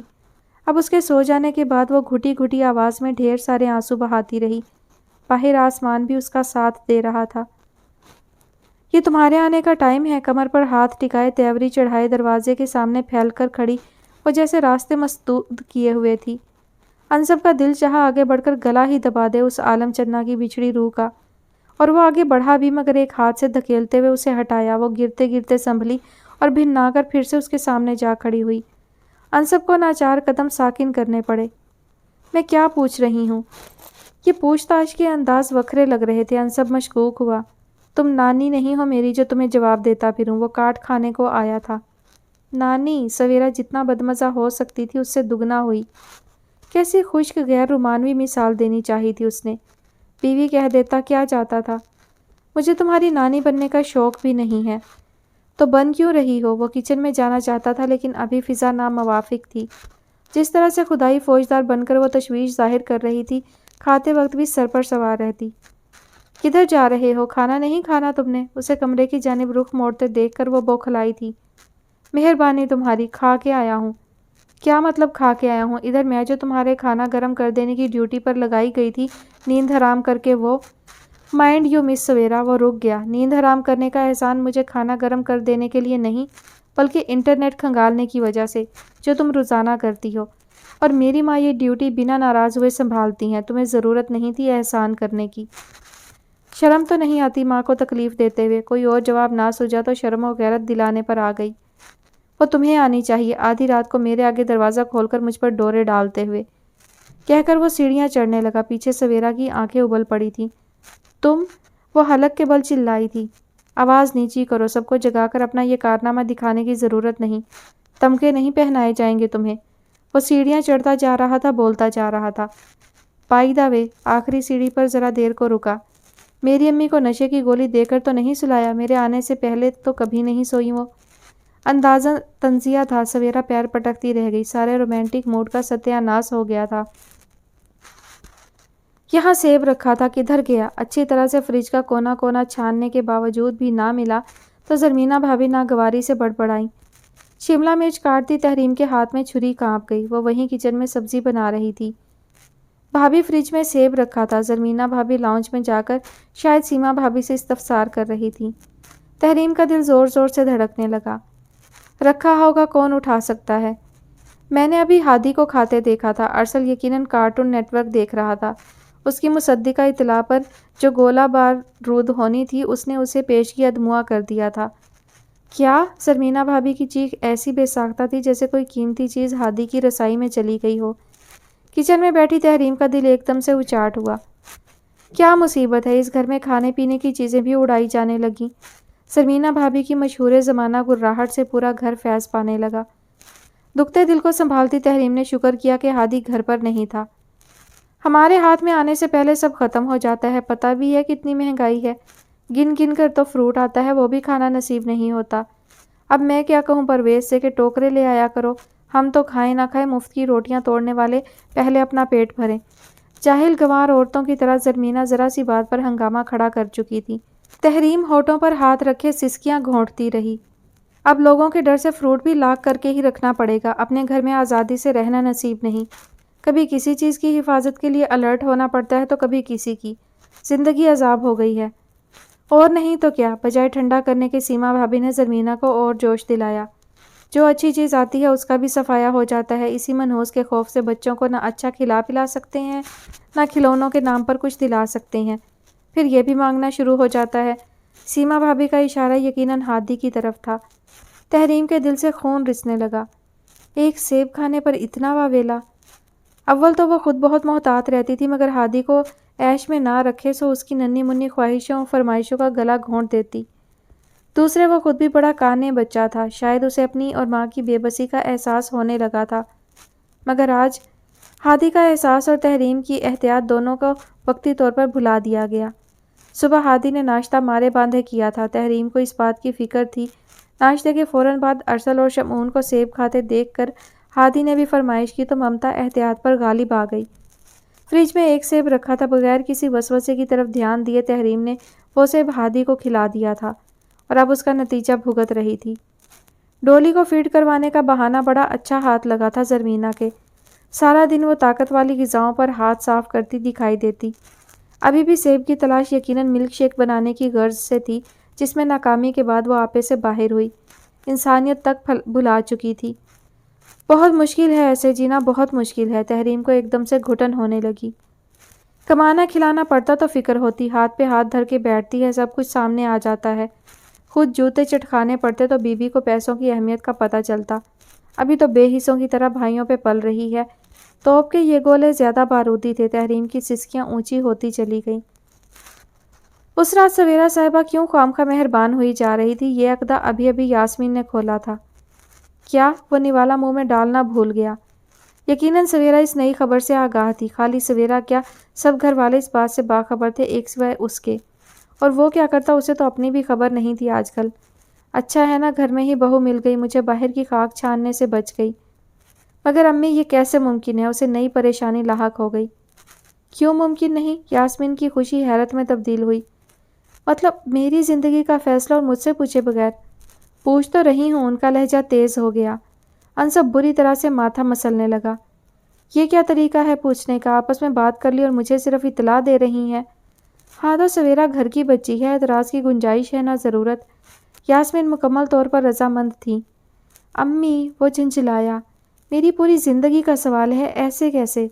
اب کہ یاسمین نے بھویں سکیڑ کر اسے دیکھا تو دال میں کالا کالا سا نظر آیا۔ کیا کہنا چاہ رہے ہو؟ وہ سختی سے پوچھ رہی تھی۔ یہی کہ میں سویرا کے لیے ایسا نہیں سوچتا، اس نے نظریں چرا کر بہادری دکھانی چاہی۔ اب سوچ لو، یاسمین نے سارے ہتھیار سونت رکھے تھے۔ نہیں سوچ سکتا، وہ زچ سا ہوا۔ کیوں؟ اب کہ امی کے استفسار میں کاٹ تھی۔ کیونکہ مجھے سویرا سے شادی نہیں کرنی۔ کیا کمی ہے سویرا میں؟ یاسمین کو غصہ آنے لگا۔ کوئی نہیں، بس مجھے اس سے شادی نہیں کرنی۔ یاسمین بیگم تادیر بڑی کھوجتی نظروں سے اسے دیکھتی رہی۔ شک تو مجھے پہلے تھا، اب یقین ہو گیا ہے۔ پھر بولیں تو لفظوں سے شعلے لپک رہے تھے۔ کیا؟ کس بات کا؟ انصب نے ڈرتے ڈرتے سر اٹھایا تھا۔ کسی اور سے چکر ہے تمہارا؟ امی، اس بات پر وہ خود چکرا کر رہ گیا۔ یہ جو دیوانوں والی حالت بنا لی ہے نا تم نے اپنی، ایسے ہی نہیں بن گئی۔ نہ کھانے کا ہوش، نہ پینے کا، صبح دفتر اور پھر رات کو اس ٹائم تمہاری شکل دیکھنے کو ملتی ہے۔ امی برتن سمیٹتے سمیٹتے بولتی جا رہی تھی۔ مگر میں کہہ رہی ہوں، عشق رچانے کے لیے جوان نہیں کیا تھا تمہیں؟ لا حول ولا، وہ بری طرح گڑبڑایا۔ امی ٹرے اٹھائے دروازے تک جا چکی تھی۔ یہ فرمان اپنے باپ کو خود سنانا، میں نے کہہ کر جوتے نہیں کھانے۔ دھڑ سے دروازہ بند کرتی وہ چلی گئی۔ وہ اپنے ہی بال نوچتا رہا۔ چاہا تو بہت تھا، آئندہ نہیں سوچے گا اسے، زبردستی اپنے دماغ دل سے جھٹک دے گا اسے کہ جس گاؤں جانا ہی نہیں تھا اس کے کوس کیا گننے۔ مگر دل ایسا ہر دھرم کے ایک بھی نہیں چلنے دے رہا تھا۔ وہی، صرف وہی کی رٹ لگاتا اسے نڈھال کیے رہتا۔ اس دل کے خوف سے وہ کھوکھر ہاؤس بھی کم کم جانے لگا تھا، اس گھر میں جہاں وہ رہتی تھی، بستی تھی۔ جا کر دل کی منہ زوری کچھ اور ہو جاتی تھی، اور یہ منہ زوری بدنام ہی نہ کر ڈالے، اسی خوف کے زیر اثر وہ چھٹیاں زیادہ کرنے لگا تھا۔ زندگی بے حد گھٹن کا شکار ہو گئی تھی۔ 3 سال یہاں میکے میں بیوہ کی حیثیت سے رہنے کے دوران اس نے کبھی بھی وہ نہیں سوچا یا چاہا تھا جو وہ ان دنوں سوچ رہی تھی۔ یہ تیسرا سال بہت بھاری اور بہت بے کیف گزر رہا تھا۔ ہادی کا اسکول تو تبدیل ہوا ہی تھا، اب ایسی اور بہت ساری چھوٹی چھوٹی باتیں تھیں جن کی زد میں صرف وہی نہیں، ہادی بھی آنے لگا تھا۔ جہاں کھانے پینے پہ بھی اعتراض ہونے لگے، وہاں زندگی گزارنے کا سوال نہیں تھا۔ وہاں زندگی کے دن گھسیٹے جاتے، یہی وجہ تھی کہ ہادی بہت کم گو اور مزمحل سا رہنے لگا تھا۔ مجھے اپنے لیے نہیں، ہادی کے لیے، صرف اور صرف ہادی کے لیے ایک اور گھر چاہیے، جو صرف میرا ہو، جہاں میں آزادانہ رہ سکوں، جہاں ہمارا تعاقب کرتی وحشیانہ نظریں نہ ہوں، ہم پر برچھی کی طرح پڑتے کوسنے نہ ہوں۔ مجھے ایک اور گھر چاہیے۔ اس کی برداشت کا خاتمہ ہو گیا تھا۔ بھیا اور بھابھیوں کی بے اعتنائی، کچوکے، طعن و تشنیع صرف اس کی ذات تک رہتے تو وہ تا زندگی برداشت کر سکتی تھی، پر یہاں ہادی بھی رگیدا جا رہا تھا، کھل رہا تھا، اس کی ممتا بلک اٹھی تھی۔ وہ صرف اس نہج پر جا کر سوچنے لگی تھی، مجھے اس گھر میں ان بے ضمیر بے حس لوگوں کے بیچ نہیں رہنا۔ پیارے مالک، میرے بچے کی زندگی کے لیے کوئی سبیل نکال۔ وہ شدت سے دعا گو تھی، اور یہاں بھی اس کے نصیب کی کم وقتی کہ کوئی اعلیٰ و عرفہ تو دور کی بات، نکما سا رشتہ بھی اس کے لیے نہیں آ رہا تھا، اور وہ اس معاشرے کی شاید واحد بیوہ اور بچے کی ماں تھی جو جلد از جلد دوسری شادی کی خواہش میں سجدے لمبے کیے جا رہی تھی۔ اسے اس بے چھت پناہ سے بہتر وہ صاحبہ محسوس ہو رہا تھا جہاں وہ اپنا گھر ہونے کا استحقاق جماتے ہوئے بغیر کسی خوف خدشے کے خود بھی رہ سکتی تھی اور اپنے بچے کو بھی رکھ سکتی تھی۔ تھکی تھکی سی سانس لیتے ہوئے اس نے وال کلاک کی جانب دیکھا۔ گھنٹہ ہونے والا تھا۔ اسے کپڑے پریس کرتے ہوئے اور ابھی بھی جلدی جان خلاصی کی امید نہیں تھی۔ جس حساب سے زرمینہ اپنے، پرویز بھائی اور ڈولی کے کپڑوں کا سٹاک اسے دے گئی تھی، انہیں پریس کرنے کے لیے گھنٹہ بہت کم تھا۔ پتہ نہیں کتنے مہینوں کے جمع شدہ کپڑے تھے۔ تحریم کو شک سا ہوا جیسے پریس ہوئے بھی اٹھا لائی ہوں۔ بات سنو، اپنے ہی خیالوں میں گم زرمینہ کی قمیض پر استری پھیرتی وہ چونک کر متوجہ ہوئی۔ سامنے سے سیما بھابھی کپڑوں کو تہہ در تہہ اٹھائے چلی آ رہی تھیں۔ تحریم کی سانس رکنے لگی۔ اتنا بے بس اور لاچار بھی اللہ کسی کو نہ بنائے۔ پرسوں سے اسے بخار ہو رہا تھا اور ابھی گھنٹے بھر پہلے وہ مجبوراً اپنے اور ہادی کے کپڑے پریس کرنے آئی تھی کہ زرمینہ بھابھی اس کی برداشت کا امتحان لینے کپڑوں کا گٹھڑ تھما گئیں، اور اب یہ بڑی بھابھی دل چاہا سارا لحاظ، ساری مروت بھول بھال کر چیخ پڑے کہ انسان ہوں، جانور نہیں، رحم کریں۔ لیکن یہ آج میں نے شمون کے گرمیوں کے کپڑے نکالے تو کافی سارے تو چھوٹے نکلے، پورے بھی نہیں آئیں گے۔ اسے سمجھ نہیں آئی سیما بھابھی یہ سب اسے بتانے کیوں آئی ہیں؟ ہے بھی ٹھیک ٹھاک، نہ رنگ خراب ہوا نہ کپڑا گھسا، اسی لیے میرا دل نہیں چاہا شمیم کو دینے کو۔ سیما بھابھی نے کپڑے ایک طرف رکھ دیے تھے۔ اپنے ہادی کو بالکل پورے آئیں گے، تم پہنا لینا۔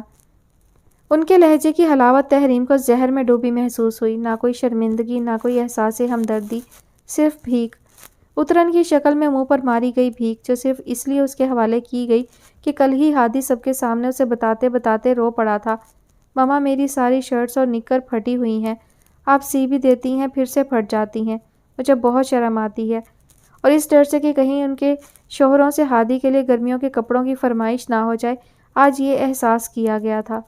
شدت غم سے تحریم کا کلیجہ پھٹنے کو ہو گیا۔ استری بھول بھال وہ وہیں نیچے بیٹھتی چلی گئی۔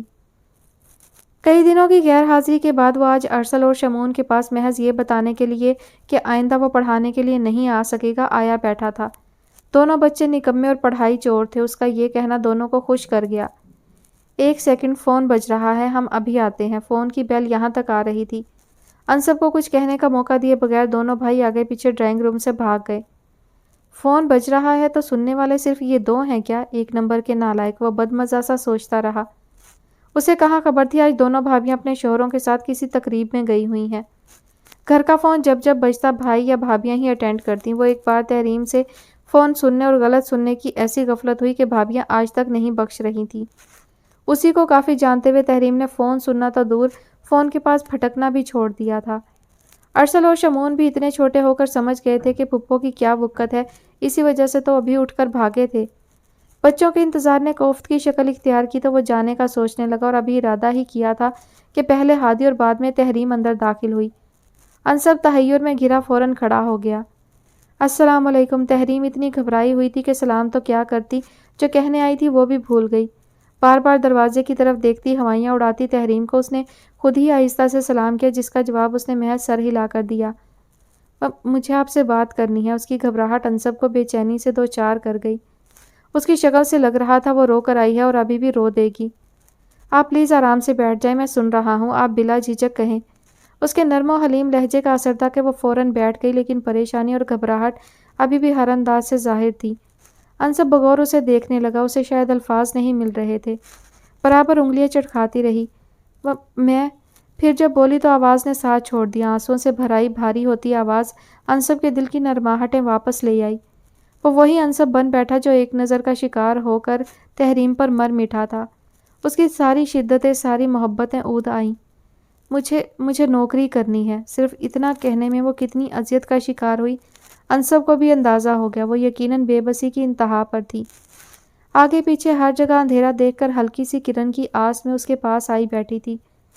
یقیناً اس کے ہاتھ سے امید کے سارے جگنو اڑ گئے تھے یا بجھ گئے تھے۔ ضبط کرتے کرتے بھی بند ٹوٹ گیا۔ وہ بے آواز رو رہی تھی، اس کے آنسو بہہ بہہ کر چہرہ بھگونے لگے تھے۔ انصب کے گمان میں بھی نہیں تھا یہ ہوگا۔ وہ بری طرح سے پریشان ہو گیا۔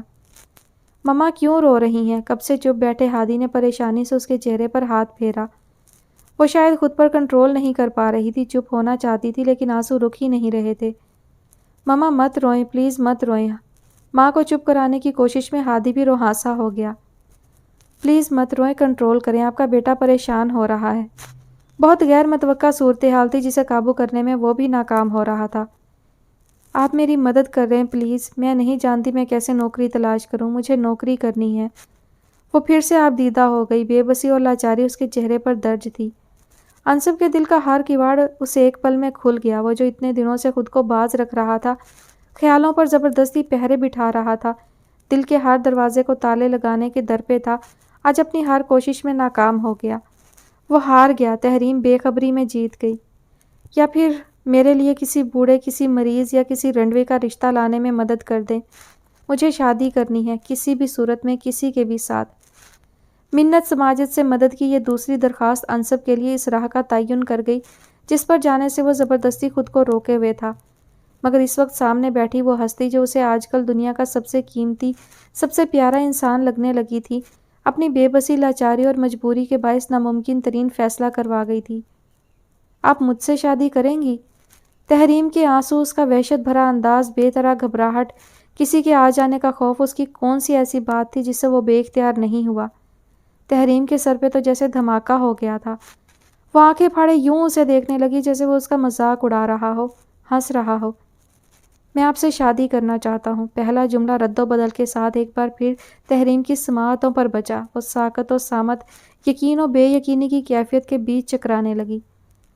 مجھے آپ سے شادی کرنی ہے۔ وہ غلط نہیں سن رہی تھی، نہ سماعتیں کمزور پڑ رہی تھی۔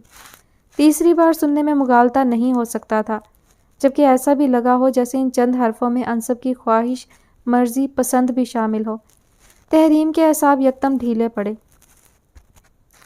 میری امی بہت سخت مزاج تھی، مجھے نہیں یاد انہوں نے کبھی پیار سے یا نرمی سے مجھے مخاطب کیا ہو۔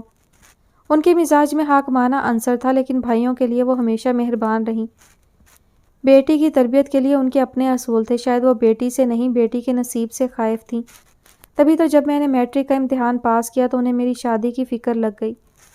ہر ایک کے سامنے یہی تذکرہ لے کر بیٹھ جاتی۔ امی کے برعکس ابا میرے لیے فرشتے کا درجہ رکھتے تھے۔ بھائیوں سے زیادہ انہوں نے مجھے پیار اور اہمیت دی، لیکن میری جلد شادی کے معاملے میں ان کی ایک نہ چلی۔ فطرتاً وہ مغلوب طبیعت کے تھے اور امی بھی ان پر حاوی تھیں، سو ابا کی ناپسندیدگی کے باوجود محض 17 برس کی عمر میں شادی شدہ ہو گئی۔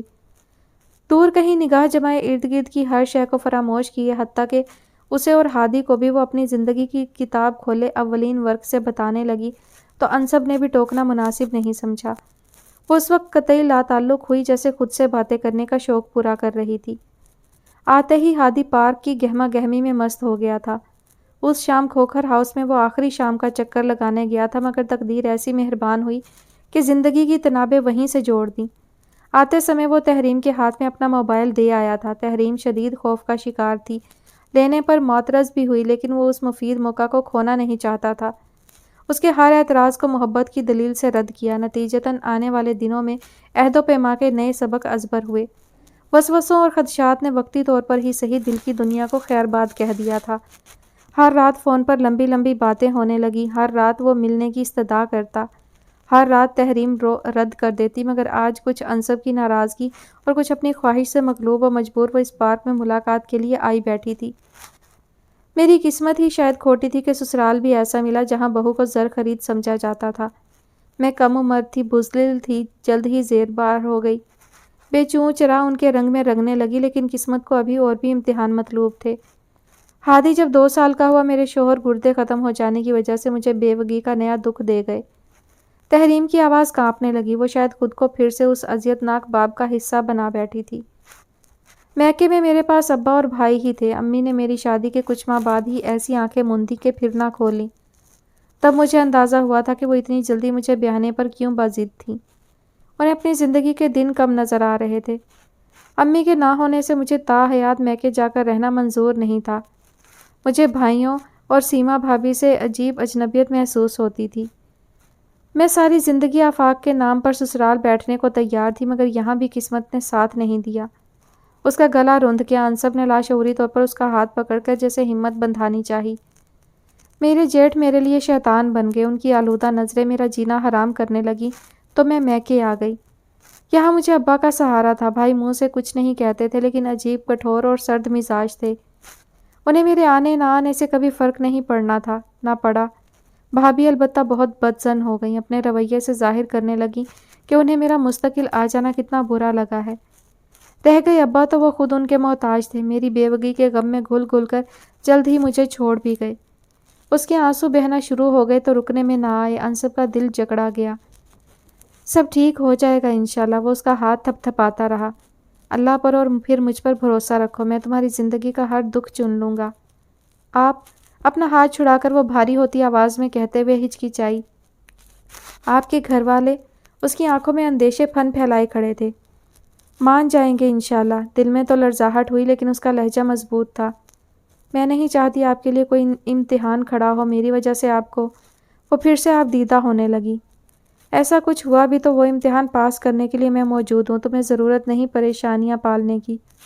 وہ تحریم کو ہر ممکن حد تک اپنے مخلص اور ثابت قدم ہونے کا یقین دلانا چاہتا تھا، مگر قسمت کی ٹھوکروں سے دل برداشتہ تحریم ابھی بھی خدشات کا شکار تھی۔ تحریم نہ بھی کہتی تو بھی وہ باخبر تھا کہ وہ جلد سے جلد شادی کی خواہاں ہے۔ اس کی اس جلدی کے پیچھے ہادی تھا، جو ماموں ممانیوں اور پھر ان کے بچوں کے زہر آلود رویے کی نظر ہو رہا تھا۔ عجیب طرح کی چپ اس پر سوار رہنے لگی تھی۔ تحریم کے بس میں نہیں تھا، ورنہ وہ اسے ان ظالم رشتہ داروں سے چھپا کر بہت دور لے جاتی، جہاں دوسرے بچوں کی طرح ہادی بھی آزادانہ سانس لیتا، بچہ بن کر رہتا۔ اس پر ہمہ وقت پہرا دیتی نظریں نہ ہوتیں، روک ٹوک کے لیے تعقب کرتی غسیلی پکاریں نہ ہوتیں، اور ایسا تبھی ممکن تھا جب وہ انصب کے ساتھ شادی کر لیتی۔ بے شک وہ زبان سے نہیں کہتی تھی، لیکن ہر ملاقات پر اس کی سوال پوچھتی اور امید بھری نظریں انصب کو مضطرب کر جاتی۔ وہ کیا بتاتا کہ وہ اپنے اندر اتنا حوصلہ نہیں پا رہا جو گھر والوں کے سامنے یہ بات کہنے کے لیے اسے درکار تھا۔ لیکن ایسا بہت دنوں تک تو نہیں رہنا تھا۔ خود سے زیادہ اسے تحریم کی پرواہ تھی۔ قبل اس کے کہ وہ مایوس ہو جاتی، اس نے گھر میں بات کرنے کی ٹھان لی۔ وہ نہیں چاہتا تھا اس پہلے محاذ پر ہی وہ کمزور نکلے۔ گھر میں سب سے زیادہ ہمدرد مخلص ماں کے علاوہ اور کون ہو سکتا تھا؟ اس نے بڑے مناسب الفاظ کے ساتھ مدعا پیش کیا۔ دل کو یقین سا تھا امی ساتھ ضرور دیں گی، مگر توقع کے بالکل برخلاف، بالکل ناسمجھ اور کم عقل عورتوں کی طرح یاسمین بیگم نے ایسا واویلا مچایا جس کو نہیں بھی خبر تھی ہو گئی۔ وہ بھون چکاسا کبھی لاڈ اٹھانے والی ماں کو، چچی کو، کبھی جان دینے کی دعویٰ کرنے والی ماں کو دیکھتا۔ کون ہے وہ چنڈال جادوگرنی؟ ایک قسم کھانے کے بعد اسے کوئی ملا بھی تو ہمارے گھر کا؟ دیدے پھوٹ جائیں ڈائن کے جن سے تم پر ڈورے ڈالے، بازاری۔ بڑی اماں کلیجہ پکڑے ایسے شروع ہوئیں کہ انصب کی سماعتیں دھواں چھوڑنے لگیں۔ پہلے ہی شک تھا کچھ غلط ہے، ایسے ہی تو گھر سے گھر والوں سے دور نہیں رہنے لگے تھے۔ ہائے میں بد نصیب، اللہ نے ایک بیٹا دیا، وہ آزمائش بننے جا رہا ہے۔ ہائے یاسمین بیگم کے بیان الگ ناقابل برداشت ثابت ہوئے، اور تو اور عشرت چچی، نوشین چچی بھی اسے خشمناک نظروں کی مارنے لگی۔ سارا گھر بھونچال کی زد میں آ گیا۔ لمحہ بھر کو تو وہ خود بھی پریشان ہو گیا کہ نامعلوم اس سے کوئی غیر اسلامی کام تو نہیں ہونے جا رہا۔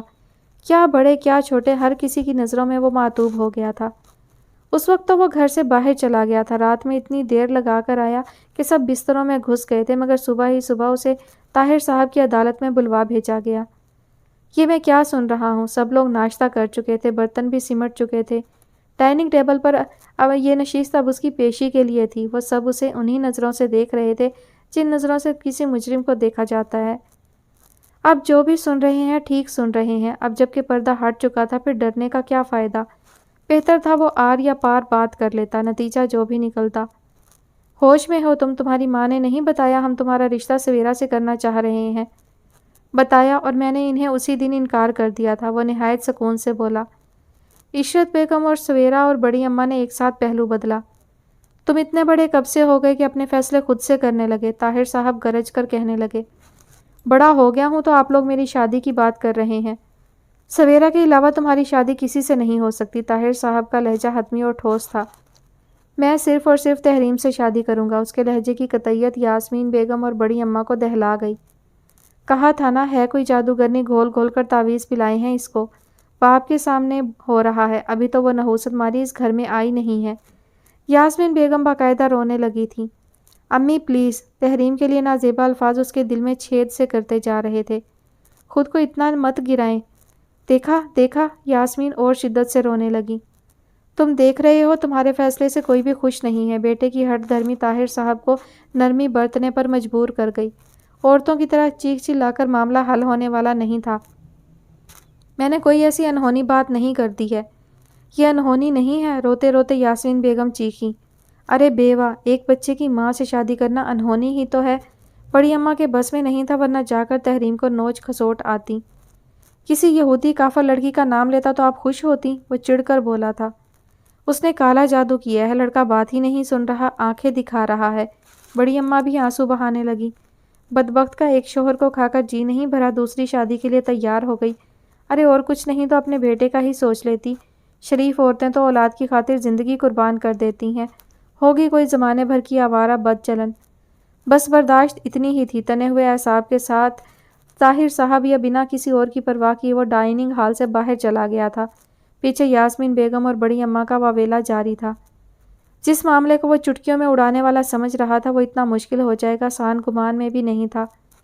گھر کے سبھی افراد دشمن بن گئے تھے۔ ہر ایک کے لیے وہ ناسمجھ، بھولا اور کم عقل کا درجہ اختیار کر گیا کہ جسے ایک بیوہ نے بآسانی اپنے فریب میں جکڑ ڈالا۔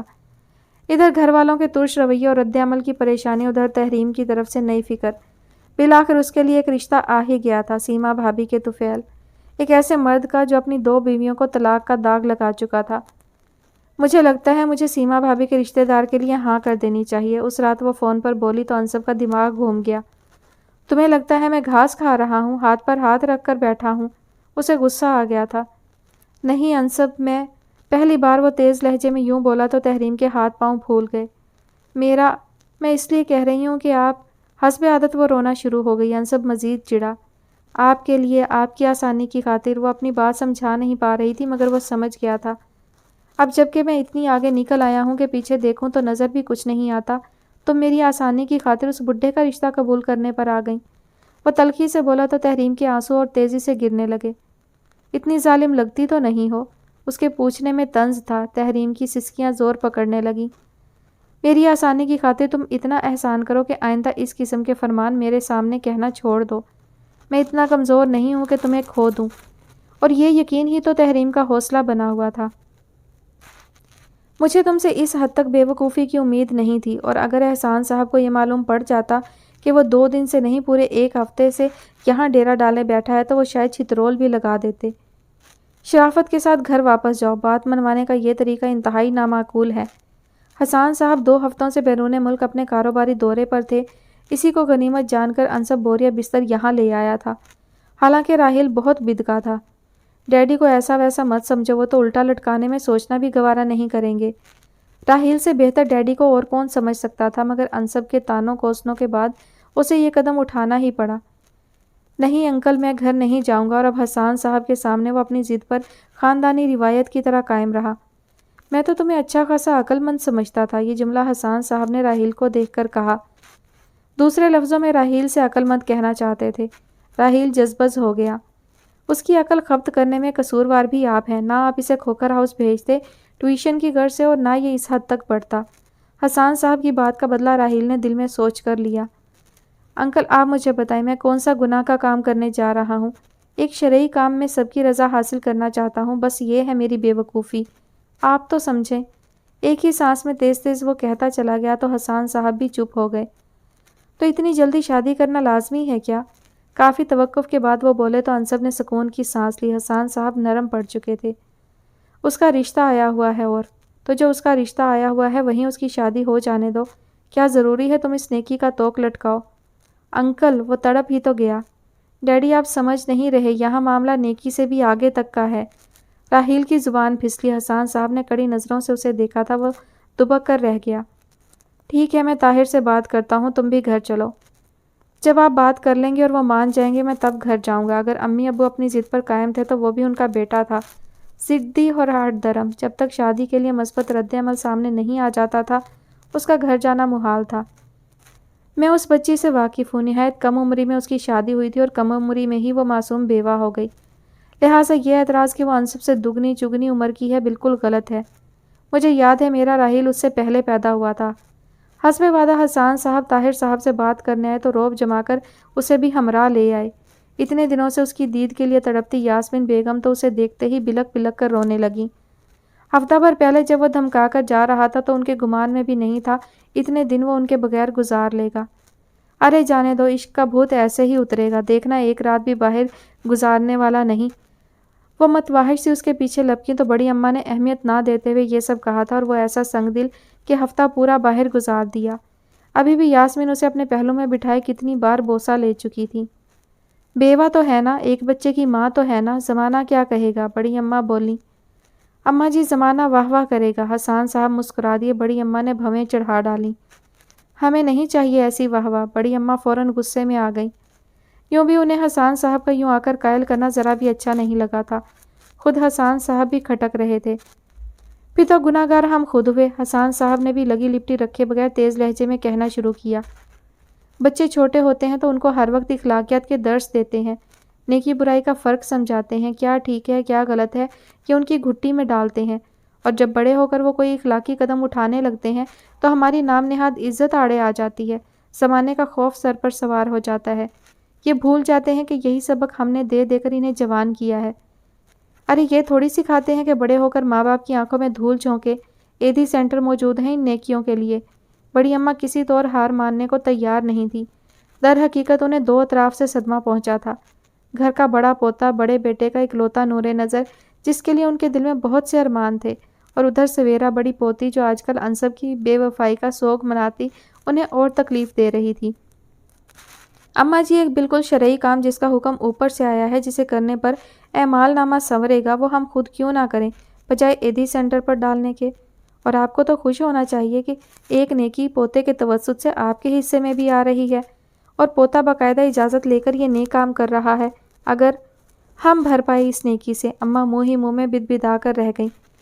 اور جو پکڑ کر لے آتا کوئی ہیرا منڈی سے تو پھر آپ کیا کر لیتی؟ حسان صاحب عادت کے مطابق پٹڑی سے اتر کر چٹکے تو بڑی اماں کو سکتہ ہو گیا۔ حسان صاحب پہلے ہی برے لگ رہے تھے اور اب تو سوال ہی پیدا نہیں ہوتا تھا مان جانے کا۔ خود انصب نے بھی استغفر اللہ کہہ کر جھرجھری لی۔ شریف گھر کی شریف بیٹی ہے، اسی لیے اچھی نہیں لگ رہی۔ آئے ہم تو جیسے زمانے بھر کے بدمعاش ہیں، ساری شرافت تو انہی کے کھاتے میں چلی گئی۔ اماں، پہلی بار طاہر صاحب نے ماں کو چپ کرانے کے لیے زبان کھولی۔ بڑی اماں کو چپ ہونا پڑا، پھر بھی اطمینان ہوا کہ طاہر حسان صاحب کو کھری کھری ضرور سنائیں گے۔ حسان، طاہر صاحب نے براہ راست مخاطب کیا۔ حسان صاحب کے تیور بگڑے ہوئے تھے۔ عورت ہی عورت کی دشمن بنتی ہے، اس کا ثبوت بڑی اماں بخوبی دے رہی تھی۔ میری طرف سے رضامندی ہے، طاہر صاحب کی اطمینان سے کہنے کی دیر تھی۔ بڑی اماں اور عشرت بیگم دونوں نے ایک ساتھ دل پکڑا۔ طاہر صاحب ماں اور بھابھی کو نظر انداز کیے کہتے رہے، کوئی ایک دن طے کر کے مجھے مظہر اور منظر کو وہاں لے جانا۔ بڑی اماں عشرت کی گود میں لڑک گئی تھیں۔ انصب یاسمین بیگم کے پہلو سے اٹھ کر طاہر صاحب کے گلے جا لگا۔ توبہ توبہ! ہادی کی کتابیں کاپیاں سمیٹتے اس کے ہاتھ لمحہ بھر کو ساکت ہوئے، پھر مصروف ہو گئے، یہ سوچ کر کہ اس توبہ توبہ کے بعد اس کی شان میں قصیدے نہیں کہے جانے۔ تاریخ طے ہونے کے بعد سے جو تضحیک اور توہین کا سلسلہ شروع ہوا تھا، یہ بھی اسی کی کڑی ہوگا۔ ہماری ناک کے نیچے یہ کھیل کھیلا جاتا رہا اور ہمیں خبر بھی نہ ہوئی۔ سلمینا کو تو ایک یہ غم کہ اس کی اتنی آسانی سے شادی ہو رہی ہے، اوپر سے اتنے خاندانی، خوبرو اور قابل کنوارے نوجوان سے۔ حسد کے سانپ دن رات انہیں ڈس ڈس کر اندیکھی تکلیف کا شکار کر رہے تھے، پھر وہ کیسے نہ زہر زبان کے راستے نکالتی۔ اسے کہتے ہیں شکل مومنہ کرتوت کافرہ۔ سیما بھابی بھی کم نہیں تل ملائی تھیں، گھنی میسنی زمانے بھر کے لیے مسکین غمگین بنی رہتی تھی اور اندر ہی اندر عشق لڑا کر اپنا الو سیدھا کرتی رہی۔ ارے ڈوب مرنے کا مقام ہے ہمارے لیے، لوگ تو یہی کہیں گے کہ لڑکی نے خود رشتہ ڈھونڈا بلکہ پھانسا ہے، ورنہ اس میں ایسے بھی سرخاب کے پر نہیں تھے کہ وہ لڑکا شادی کرنے کے لیے راضی ہوتا۔ اسی نے رجھا لبھا کر اسے اندھا کیا۔ پیشانی پر ہاتھ مار کر زرمینہ بیگم نے اضافی تشویش دکھائی۔ کس کس کی زبان پکڑیں گے؟ اس کے تو دل کا مطلب پورا ہو رہا ہے اس کی بلا سے، بھائی منہ چھپا کر جئیں یا ہم ڈوب مرے۔ شروع سے اسی فطرت کی ہوگی جو پہلی شادی بھی جلدی کر دی تھی ماں باپ نے، تب بھی کوئی چکر چلایا ہوگا۔ مجھے تو لوگوں کا سامنا کرتے ہوئے شرم آ رہی ہے۔ عورتیں مرتی مر جاتی ہیں مگر اولاد کی خاطر دوسری شادی نہیں کرتی، اور یہ اچھا دیکھ لیں گے کس چاؤ کے ساتھ رخصت کرتے ہیں اسے سسرالی۔ سنا ہے انصب سے سبھی گھر والے ناراض ہیں۔ ہاں تو آنکھوں دیکھی مکھی کون نگلتا ہے؟ دونوں بھابیاں گھنٹوں اس موضوع پر بے تکان اظہار رائے کر سکتی تھیں۔ وہی تھک گئی سن کر، کمرے پر طائرانہ نظر ڈال کر مطمئن ہوئی۔ اپنا اور ہادی کا گنا چنا سامان سمیٹ چکی تھی۔ ٹھیک 2 دن بعد اسے اس گھر سے رخصت ہو جانا تھا۔ وہ خوش تھی یا نہیں مگر مطمئن ضرور تھی، اسے اور ہادی کو ایک مضبوط سہارا ملنے والا تھا، یہی کافی تھا اس کے لیے۔ لو سنبھالو! دھاڑ سے دروازہ کھول کر شینا پھپھو اندر داخل ہوئیں اور اگلے ہی پل دلہن بنی تحریم کا لحاظ کیے بغیر زور زور سے ہچکیاں لیتے ہادی کو اس کی طرف دھکا دینے کے انداز میں آگے کیا۔ اپنا یہ تمغہ! لپک کر ہادی کو گلے سے لگاتی تحریم کو کینہ توز لہجے کی مار ماری۔ اپنی بغل میں چھپا کر رکھو، ہمارا سٹیمنا نہیں ہے کہ ہر ایک کو بتائیں دلہن کے جہیز میں آیا ہے۔ ہادی کو بھینچ کر چومتی تحریم کے سارے وجود میں کپکپاہٹ ہوئی تھی۔ نہ ہم میں سے کوئی اتنا فارغ ہے کہ دلہن تو سہاگ رات منائے اور اس کے صاحبزادے کو ہم لوریاں سنائیں۔ تحریم کے میک اپ زدہ چہرے سے بھی زردیاں چھلکنے لگیں۔ وہ نہیں جانتی تھی شینا کا اس سے کیا رشتہ ہے، مگر اتنا جان چکی تھی کہ ان کا اس گھر میں کوئی تو مقام ہے جس کی شہ پر وہ اسے یوں دیدہ دلیری سے بے جان کرنے آئی کھڑی تھی۔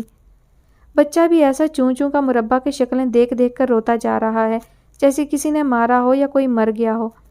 سنگ دلی اور صاف گوئی کی انتہا تھی۔ تحریم کا دل لرز گیا۔ سیج پر بیٹھنے سے پہلے اس کو ٹرینڈ نہیں کیا تھا کہ آج اماں کا بیاہ ہے، آج اماں تمہیں نہیں شوہر کو پیاری ہونے جا رہی ہے۔ ایک ایک لفظ زہر میں ڈوبا وجود کو سن کرتا۔ تحریم کا دل کر رہا تھا شینا کی زبان کھینچ لے یا خود بحری ہو جائے۔ جس بے دلی اور نیم رضامندی سے اس کا اس گھر میں آج استقبال ہوا تھا، اسے ذہن میں رکھتے ہوئے وہ مزید کسی اچھائی کی توقع نہیں کیے بیٹھی تھی، مگر پہلی رات کی دلہن کا مان نہ سہی، اپنی اخلاقی حد دیکھتے ہوئے شینا کا یوں سامنے آ کر بھڑاس نکالنے کا تصور بھی اس نے نہیں کیا تھا۔ اس کے دل سے خون رسنے لگا۔ انصب کی امی بھی اس رشتے سے خوش نہیں تھی۔ نہایت اوپری دل اور روکھے برتاؤ کے ساتھ وہ اس سے پیش آئی تھیں۔ انصب کی چچیاں، بڑی اماں، کزنز، خالائیں، غرض یہ کہ ہر ایک کی نظروں میں سوائے نفرت اور کاٹ کے اور کچھ نہیں تھا۔ صرف راحیل کی ممی اور بہنیں تھیں جو اسے بہت پیار اور خلوص سے نئی دلہن ہونے کا اعزاز بخش کر جا چکی تھیں، اور اب یہ ناقابل برداشت ہستی شینا پھپھو جنہوں نے آن کی آن میں اسے اوقات یاد دلا دی تھی۔ شینا پھپھو کے یہاں سے ٹلنے کی دل سے دعا مانگی ہی تھی کہ چہرے پر کرختگی سجائے اندر داخل ہوتی سویرا کو دیکھ کر تحریم نے ہادی کو اور لپٹا کر جیسے حفاظت کا بند باندھا۔ دیکھو وہ چاند! اس پر زہر بھری نظریں ڈال کر شینا پھپھو سویرا سے مخاطب ہوئیں۔ وہ گرہن لگا چاند جس کے آگے تم پھیکی پڑ گئیں۔ سویرا کی نظروں سے نفرت، حسد، کمتری اور نہ جانے کون کون سے جذبے نہیں جھانک رہے تھے۔ تحریم کی سراسیمگی میں اضافہ ہو گیا تبھی یاسمین بیگم کمرے میں آ کر شینا پھپھو اور سویرا کو باہر لے گئیں۔ اس پر اچٹتی نظر ڈالنا بھی گوارا نہیں کیا۔ دل تو یہ کر رہا تھا کہ چیخ چیخ کر روئے، لیکن بے حد متوحش اور ساری صورتحال سے ہراساں ہادی کی فکر ہر غم پر حاوی ہو گئی۔ وہ خود کو، اپنی آج کی حیثیت کو، اس نئی جگہ کو فراموش کیے ہادی پر ممتا، شفقت اور محبت کے خزانے نچھاور کیے گئی، جب تک کہ وہ سو نہیں گیا۔ وہ بے حد گھبرایا ہوا تھا اور نہ جانے کب سے رو رہا تھا کہ اب نیند میں چلے جانے کے باوجود بھی ہچکیاں لے رہا تھا۔ دلہن بننے سے لے کر اپنی رخصتی تک صرف ہادی ہی اس کے دماغ میں تھا، جسے وہاں تو ارسل اور شمون ساتھ لگائے پھر رہے تھے، یہاں آتے ہی وہ جیسے کھو گیا تھا۔ ہادی کے بالوں میں انگلیاں پھیرتی وہ اپنی پلکوں کو بند ہونے سے روکنے میں مکمل ناکام ہو رہی تھی کہ انصب کے گلا کھنکارنے کے ساتھ آمد نے ساری نیند ہوا کر دی۔ السلام علیکم، وہ سلام کر رہا تھا۔ یہ ہادی کو دونوں ہاتھوں سے ایک طرف کرنے کی کوشش میں ہلکان ہوئی جا رہی تھی کہ وہ سویا ہی یوں پھیل کر تھا کہ انصب بیٹھتا بھی مشکل سے۔ اس کے ہاتھ پیر پھول رہے تھے شرمندگی الگ سے۔ ارے ارے کیا کر رہی ہو، نیند ٹوٹ جائے گی اس کی۔ تحریم نے بے ساختہ انصب کو دیکھا، اس کی شکل پر سنجیدگی اور فکر تھی۔ ڈسٹرب ہو جائے گا یار، سونے دو۔ وہ ایک ٹک اسے دیکھتی رہی جب تک کہ آنکھیں لبالب بھر نہیں گئیں۔ آپ، گلے میں کچھ اٹک گیا تھا۔ اتنے سارے لوگوں کی کاٹدار نظروں اور باتوں کو آج جھیل لینے کے بعد وہ بھول گئی تھی کہ وہ ایک شخص آنے والا ہے جو محبت کے نام پر اسے یہاں لے آیا ہے، جسے اسے درد کا درماں کرنا تھا۔ آپ ڈسٹرب ہوں گے، انصب کو معلوم ہو گیا تھا وہ بہت کچھ سہے بیٹھی ہے۔ چہرے پر خوشی اور اطمینان کی جگہ خوف اور مایوسی چھائی تھی۔ اسے فوراً تحریم کا خوف دور کرنا تھا۔ It's okay, it's okay. وہ بالکل کنارے پر بیٹھ کر اس کا ہاتھ پکڑ کر بے حد نرمی اور آہستگی سے بولا تو جیسے تحریم کے روتے بلکتے دل کو کسی نے زندگی کی امید تھما دی۔ ایسا کریں گے، کل اسی روم میں ہادی کے لیے ایک اور بیڈ لگوا لیں گے، پرابلم ہی نہیں ہوگا۔ وہ مسکرایا تو وہ بھی مسکرا دی کہ دل کر رہا تھا۔ نہ ہمیں اور نہ ہادی کو۔ لہجے میں وارفتگی تھی۔ اس نے تشکر سے اسے تا دیر دیکھا، پھر قدرے توقف کے بعد بولا، میرے گھر میں آتے ہی جو سنا جو دیکھا اسے بھول کر صرف اتنا ذہن میں رکھو کہ میں تمہارے ساتھ ہوں اور میں تمہیں کبھی تنہا نہیں چھوڑوں گا۔ میری محبت کو اپنی طاقت بنا لو، ٹھیک ہے؟ ٹھہر ٹھہر کر نرمی سے کہے گئے یہ الفاظ تحریم پر ٹھنڈی پھوار کی طرح برسے۔ اسے صحیح معنوں میں کچھ دیر پہلے ہونے والے پچھتاوے پر ملال ہونے لگا۔ شادی کے تیسرے دن سے گھر کا چولہا اس کے نصیب کا حصہ بن گیا۔ اس نے شکن سجائے بغیر یہ ذمہ داری قبول کی اور احسن طریقے سے نبھانے لگی۔ یہاں زندگی پہلے سے زیادہ مشکل تھی۔ بھائیوں کے گھر اسے صرف بھابھیوں کے وار سہنے پڑتے تھے، یہاں تو وہ انصب کے ہر قریبی رشتے کے لیے گناہ گار تھی ہی۔ ہر آئے گئے نے بھی اسے معتوب کا درجہ دے رکھا تھا کہ اس سے ایک کنوارے نوجوان سے شادی کرنے کا ناقابل معافی گناہ سرزد ہوا تھا۔ ہادی کے لیے بھی یہاں محبتیں نہ ہونے کے برابر تھیں، پھر بھی وہ خوش رہتا تھا، حالانکہ یہاں بھی جھڑکیاں کوسنے دینے والے کم نہیں تھے۔ بڑی اماں، سویرا، عشرت چچی سب ہادی کو کھا جانے والی نظروں سے دیکھتی تھیں۔ یاسمین، نوشین چچی، طاہر صاحب یا گھر کے دوسرے مرد اگر محبت کا مظاہرہ نہیں کرتے تھے تو دھتکارتے بھی نہیں تھے۔ پھر بھی ہادی مزے میں تھا۔ اس کا بچپن مردہ ہونے سے بچانے میں سراسر انصب کا ہاتھ تھا، یہ وہ بخوبی جانتی تھی۔ انصب کسی سرپرست کی طرح اس کا خیال رکھتا تھا، اس کی پڑھائی سے لے کر تفریح تک۔ ہر سرگرمی میں ہادی کے لیے باپ سے کم ثابت نہیں ہو رہا تھا۔ تبھی تو گھر والوں کے حوصلہ شکن رویوں کے باوجود وہ جی لگا کے گھر کے کاموں میں مشغول رہتی، سب کی خدمت کرنے کی کوشش کرتی، مگر چونکہ سب کو اس کی شکل تک دیکھنا گوارا نہیں تھا، سو خدمت منہ پر مار دی جاتی۔ ہم سب کی عقل انصب کی طرح خبت نہیں ہو گئی۔ ہمیں ان ڈھکوسلوں سے اپنا بنانے کی کوشش نہ کرو۔ اس گھر میں رہ رہی ہو، اسی کو بہت جانو۔ انصب کے سامنے سب بے تاثر اور اس کے پیچھے ہر ممکن حد تک طنز چلاتے۔ یہ الفاظ عشرت چچی کے تھے، جنہیں اس کی شکل دیکھتے ہی اپنی کم مائگی ستانے لگتی کہ کیسے انصب نے ان کی سویرا پر اس کو فوقیت دی۔ اے بس کرو یہ خوشامد۔ ایک رات بڑی اماں کے پیر دبانے کو بڑھی تو وہ یوں بدک کر پیچھے ہٹیں جیسے حرام چیز چھونے لگی ہو۔ چلتر باز، بے دید، مکار عورت۔ تحریم کو خدمت مہنگی پڑ گئی۔ میرے جیتے جی تو ممکن نہیں میں تم سے خدمتیں بٹوروں، اللہ ایسی نوبت لانے سے پہلے اٹھا لے۔ صرف وہی نہیں، یاسمین اور نوشین چچی کو بھی اس کی اضافی خدمت گوارا نہیں تھی۔ اسے کچن سونپا گیا تھا، سب جتلانے میں پیش پیش رہتے کہ وہ کچن تک ہی محدود رہے، حتیٰ کہ بڑی اماں کو اس کی موجودگی کھانے کی میز پر بھی برداشت نہیں ہوتی تھی۔ یہ یہاں پر بیٹھے گی تو میں کمرے میں کھاؤں گی، انہوں نے خوف خدا بھلا دیا تھا شاید۔ تبھی وہ خود دوپہر کا کھانا کمرے میں کھانے لگی تھی۔ رات میں انصب اکثر اسے اور ہادی کو باہر لے جاتا یا پھر دونوں کمرے میں کھا لیتے کہ رات کا کھانا عادت پوری کرنے کی خاطر سبھی چلتے پھرتے کھا لیا کرتے، باقاعدہ اہتمام نہیں ہوتا تھا۔ اس دوپہر بھی وہ کھانا لے کر کمرے میں گئی ہی تھی کہ انصب آ گیا۔ طبیعت کچھ ٹھیک نہیں تھی، اسی لیے اٹھ آیا۔ خوشبو اڑاتی میز کے گرد چچیاں، امی، بڑی اماں سمیت سویرا بھی موجود تھی۔ باقی مرد اور کزنز دفتر اسکول گئے تھے۔ اے اللہ خیر کیا ہو گیا؟ بڑی اماں کی تشویش اسے موقع پر فوراً جاگتی تھی۔ کچھ نہیں بڑی اماں، ایسے ہی دل عجیب ہو رہا تھا۔ اس نے اب جملہ حاضرین پر گہری نگاہ ڈالی۔ اچھا اب آ ہی گئے ہو تو بیٹھو، کھانا کھاؤ، ابھی ابھی شروع کیا ہے۔ تحریم کہاں ہے؟ کھانے کے سبھی لوازمات پسندیدہ تھے، مگر ہمیشہ کی طرح بےتابی دکھائی بھی تو کھانے کے لیے نہیں، اس کے لیے جس کا نام سن کر سب کے حلق میں کھانا کڑوا ہو گیا۔ وہ فوری طور پر یاسمین بیگم سے جواب ہی نہ بنا۔ تحریم کہاں ہے؟ میز پر ابھی بھی لوازمات لاتی سغرا کو مخاطب کیا تھا۔ اپنے کمرے میں ہے جی۔ سغرا اس کی تیز نظروں کی تاب نہ لاتے ہوئے جلدی سے بولی۔ اس نے بے ساختہ سب کو ایسی متاسف نظروں سے دیکھا کہ سبھی خفیف ہو گئے۔ کیوں؟ اس اتنی بڑی میز پر ایک اس کے بیٹھنے کی جگہ نہیں تھی؟ وہ بدقت غصہ دبا پایا۔ انصب وہ خود، میں مان ہی نہیں سکتا۔ اس نے تیزی سے یاسمین بیگم کی بات کاٹی۔ کیا میری آنکھیں نہیں ہیں؟ کیا میں نہیں دیکھ سکتا؟ کسی اچھوت کی طرح آپ لوگ اسے دور رکھتے ہیں۔ اس کے ہر انداز سے شدید ناراضگی عیاں تھی۔ مسلمان کہلانے، دل سے بننے اور نظر آنے میں فرق ہوتا ہے۔ آپ سب کہلائے جانے کے بھی لائق نہیں۔ سب کو سانپ سنگھا کر سیدھا اپنے کمرے میں گیا، جہاں مزے سے بریانی کھاتی تحریم کو دیکھ کر دماغ اور زیادہ الٹ گیا۔ وہاں سب کے بیچ بیٹھ کر کھانے سے تمہیں اٹکتا ہے؟ تحریم پہلے ہی اس کی اچانک آمد پر تحیر زدہ ہو گئی تھی، یوں لفظ چبا کر پوچھنے سے حواس کھو بیٹھی۔ میں جب پوچھتا ہوں سب تمہارے ساتھ اچھے ہیں تو مسکرا کر کہتی ہو ہاں اچھے ہیں، اور میری غیر موجودگی میں یہ سب کچھ سہتی ہو۔ گھر والوں پر آیا غصہ یہاں اتر رہا تھا۔ اس کی اچھائی بھی قصور کا درجہ پا گئی تھی تو بریانی حلق میں پھنس گئی۔ انصب میں بس چپ، اور وہ چپ ہو گئی۔ آنکھیں البتہ برسنے لگیں۔ وہ خفگی کے ساتھ صوفے پر نیم دراز ہو گیا۔ دیر تک خاموش رہنے کے بعد تحریم کو دیکھا، وہ بھی اسے ہی دیکھ رہی تھی۔ سوری، تحریم کو زبانے بھر سے پیارا لگا وہ۔ انصب آہستہ آہستہ سب نارمل ہوگا، ایک دم سے اور زبردستی تو میں سب کو پیاری نہیں لگ سکتی۔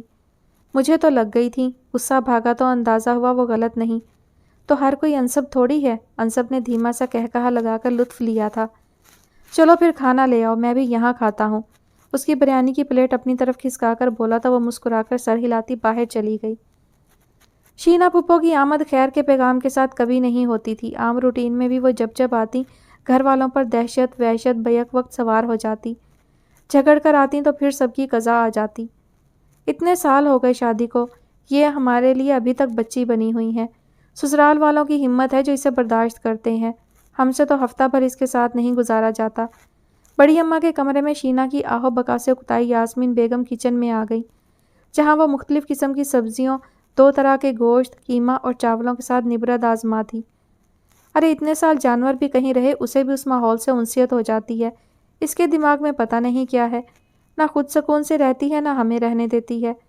بچوں والی ہو کر ایسی غیر ذمہ دار، بے پرواہ اور بے حس ہوتی میری بیٹی جوتا اٹھا کر اس کی تب تک پھینٹی لگاتی جب تک انسان نہ بن جاتی۔ انصب کی طرف سے روا رکھی جانے والی ناراضگی کے بعد یاسمین بیگم ناچار تحریم کی جانب مائل ہوئی تھی، اور اس ناچار مائل ہونے میں ہی ان پر تحریم کی بے ضرر معصوم اور مخلص عادات آشکار ہوئیں تو کشش خود بخود کھینچنے لگی۔ گزشتہ رویے پر نادم و شرمندہ کسی پر ظاہر کیے بنا وہ نامحسوس انداز میں تحریم پر مہربان ہونے لگی تھی۔ اب ان کی یہ مہربانیاں کسی اور پر کھلتی یا نہیں، تحریم پر ضرور عیاں ہو گئی تھی۔ اس کی خوشی کا ٹھکانہ ہی نہیں تھا۔ اور تم کیا کر رہی ہو؟ میں وہ بہت پیار سے انہیں دیکھتی وہ ان کے کڑے لہجے میں پوچھنے پر بوکھلا کر بڑی اماں کا آرڈر کیا مینیو بتانے لگی۔ یاسمین بیگم کے ماتھے پر شکنیں اور بڑھ گئیں۔ کوئی ضرورت نہیں، جو پک رہا تھا وہی پکاؤ۔ اس بار لگتا تھا شینا پھپھو لمبی جنگ چھیڑ کر آئی ہیں۔ یاسمین بیگم کسی قسم کی مراعات دینے کے موڈ میں نظر نہیں آ رہی تھی، مگر بڑی اماں وہ ہچکچائی۔ میں کہہ دوں گی جو کہنا ہوگا۔ انہوں نے اضافی سامان خود ہی فریج میں رکھنا شروع کر دیا۔ بیٹی کو یوں سر پر چڑھا لیتی ہیں جیسے سسرالیوں سے جھگڑا نہیں جہاد کر آئی ہو، بجائے سمجھانے کے اسے اور شہ دیتی ہیں۔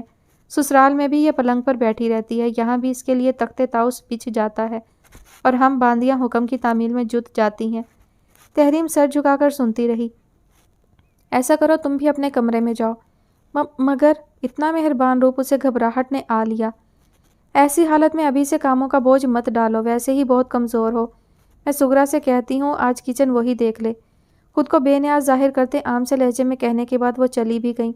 تحریم تا دیر وہاں تشکر کے جذبات میں گھری کھڑی رہی۔ بے ہوشوں کی طرح سارا گھر ساس نندوں کی ملکیت میں دے کے آ جاتی ہو، یہ نہیں کہ تھوڑا عقل سے کام لے کر چھوٹے چھوٹے معاملے خود ہی سنبھال لو۔ شینا پھپھو ٹی وی کی جانب متوجہ تھی، بڑی اماں شینا پھپھو کی جانب، اور وہ جو سلائی مشین رکھے یاسمین بیگم کی قمیض کو کھلی کر کے سی رہی تھی دونوں ماں بیٹی کی جانب متوجہ ہو گئی۔ پہلے کون سا اس گھر کی مالکن میں ہوں، ساری کرتا دھرتا وہ خود ہیں، اسی لیے تو کہتی ہوں شہزاد الگ گھر لے کر دے گا تو جاؤں گی ورنہ نہیں۔ ہٹ دھرمی میں شینا پھپھو بنی بنائی بڑی اماں تھی۔ گھر مفت بٹ رہے ہیں نا جو تمہیں لے دے۔ بڑی اماں ایک دم غصے میں آ گئی۔ ڈاکے ڈالے چاہے بینک لوٹ لائے، مجھے الگ گھر میں رکھے۔ اتنے سال ہو گئے شادی کو، ساس نندوں کو تو دور کی بات شوہر کو بھی مٹھی میں کرنا نہیں آیا، اور اسے دیکھو۔ بڑی اماں کا اشارہ اس کی جانب تھا، اس کے ہاتھ مشین پر قدرے سست پڑ گئے۔ بڑی اماں پھر سے کوئی زہر اگلنے کے موڈ میں تھی۔ یہاں مشین رکھے وہ پہلے سے بیٹھی تھی۔ بڑی اماں اور شینا پھپھو بعد میں آئیں۔ اٹھ کر چلی جاتی تو بڑی اماں نیا کھاتا کھول لیتی، سو ہمت و برداشت کے ساتھ بیٹھی رہی۔ جمعہ 8 دن نہیں ہوئے، پہلے شوہر کو اسیر کیا، اب ساس کو بھی رام کر چکی ہے۔ ہمیں ایسے دم درود آتے تو ہم بھی کر چکے ہوتے، شینا پھپھو زہر خند لہجے میں بولی۔ دم درود نہیں، کالا جادو، 1 نمبر کی جادوگرنی ہے، سارے گھر پر جادو کر چھوڑا ہے۔ بڑی اماں کی سوئی یہیں اٹکی ہوئی تھی۔ پتہ نہیں انصب نے کیا دیکھا تھا، شینا پھپھو کی عادت تھی، اپنا غم تو پالتی ہی تھی، باقیوں کا بھی نام نہاد فکریں سوار کر لیتی۔ کل کی چھوکری اور لچھن، کل کی چھوکری نہ کہیں اماں۔ بڑی اماں کی بات کاٹ کر شینا پھپھو نے ناگواری دکھائی۔ اتنی بڑی عمر کی تو لگتی ہے، سوکھے سڑے ہونے سے کوئی کم عمر نہیں لگتا، دیکھیں تو کتنے پکے منہ کی ہے، انصب سے کہیں سے بھی چھوٹی نہیں لگتی۔ جب یاسمین اور نوشین چچی بھی اس سے نالاں تھی تب ایسی باتیں اسے کمزور کر دیا کرتی تھیں، مگر اب ساس کے نرم پڑتے ہی اسے عشرت چچی، سویرا، بڑی اماں اور شینا پھپھو کی ایسی باتوں پر ہنسی آنے لگی تھی جو اس کا کیا بگاڑ تھی، الٹا سب کی ذہنیت کا پتہ دینے لگی تھی۔ ابھی بھی اطمینان سے اپنے کام میں مگن رہی۔ کھلونا بھی اس کا تھا اور غاصب بنے جھپٹ بھی وہ رہے تھے۔ کچھ اس کی فطرت شریفانہ تھی اور کچھ رومان اور اجیا ماں کی طرح جھگڑالو ٹائپ کہ وہ جلد ہی ہار مان کر رونے لگا۔ کیوں بھاں بھاں لگا رکھی ہے، کون مر گیا ہے؟ سویرا جلادی تیوروں کے ساتھ کمرے سے نکل کر سیدھی وہاں چلی آئی۔ اپنے کمرے سے ہادی کی ہی آواز پر تڑپ کر باہر آتی تحریم کے قدم وہیں جم گئے۔ یہ ٹوائے نہیں دے رہا ہمیں، تیز ترار اجیا جلدی سے بولی۔ یہ میرا ہے، ہادی کا انداز پسپا تھا، تحریم اور زیادہ بے چین ہو گئی۔ عین اسی پل انصب نے لاؤنج میں قدم رکھا تھا۔ کیوں، تمہارے باپ نے لے کر دیا ہے؟ حسد سویرا کی ساری سمجھ بوجھ بھسم کر چکا تھا۔ تحریم یا انصب پر بس نہیں چلا تو معصوم بچے کو کاٹ کھانے لگی۔ ہاں، انصب کی بھاری سنجیدہ آواز نے سویرا کی ساری ترم خانی ہوا کی تھی۔ اس کے باپ نے ہی لے کر دیا ہے۔ قریب آ کر اس نے ہادی کو ساتھ لگا لیا۔ کیوں ہادی بیٹے، یہ کھلونا بابا لائے تھے نا؟ وہ جھک کر پیار سے پوچھنے لگا تو ہادی کے آنسو فوراً تھم گئے۔ جی بابا، وہ مسکرایا تھا۔ اپنے کمرے کے دروازے پر کھڑی تحریم الٹے قدموں واپس آ گئی تھی۔ سیدھا ہونے کے بعد انصب نے سویرا کی آنکھوں میں آنکھیں ڈال کر کہا، ابھی بھی کوئی کنفیوژن ہے؟ وہ طنزیہ سوال گو تھا۔ سویرا کے دانت اور بھینچ گئے۔ میں دیکھتی ہوں باپ بیٹے کا یہ پیار کب تک چلتا ہے، وہ بولی کم گرائی زیادہ۔ تم دیکھنا، میرے بچوں کے آ جانے کے بعد تک چلے گا بلکہ بڑھے گا، اس نے سویرا کے ہی انداز میں جواب دیا۔ سویرا کے اندر کی جلن چہرے پر نیلے جامنی رنگ بکھیرنے لگی۔ ہادی کو میں خود سے الگ نہیں سمجھتا اور اپنے اندر کا زہر اپنے تک ہی محدود رکھو۔ انصب نے ذرا کی ذرا رومان اور اجیا کو دیکھ کر بات پوری کی۔ ان معصوموں کو معصوم ہی رہنے دو۔ سویرا کی برداشت نے کہاں ساتھ دینا تھا، جلتی بھنتی چلی گئی۔ جیا، رومی، وہ بہت نرمی اور پیار سے مخاطب ہوا۔ یہ بھائی ہے چھوٹا، دوست ہے، آپ مل کر کھیلیں، اکٹھے انجوائے کریں، لیکن جھگڑنا نہیں ہے۔ ہادی آپ کو اپنے سارے ٹوائز دکھائے گا۔ کیوں ہادی؟ ہادی نے تیز تیز سر ہلا کر باخوشی رضامندی دی تو اجیا اور رومان بھی انصب کی بات کا اثر لے کر اس کے ساتھ کھیلنے لگے۔ وہ مطمئن سا اپنے بیڈ روم میں آ گیا جہاں وہ حسب عادت احسان مندی کے جذبے سے مغلوب بیٹھی تھی۔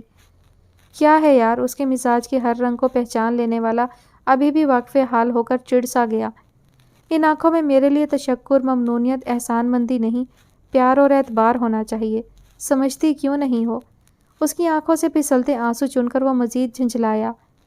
یا جب تم میری ہوئی تو تم سے وابستہ ہر رشتہ میرا ہوا ہے کہ نہیں؟ بالکل ہادی کی طرح اس نے بھی تیز تیز اس بات میں سر ہلایا تو انصب کو ہنسی آ گئی۔ میں آپ کے لیے چائے لاتی ہوں، انصب نے سر جھکا کر گویا اجازت نامہ تھمایا۔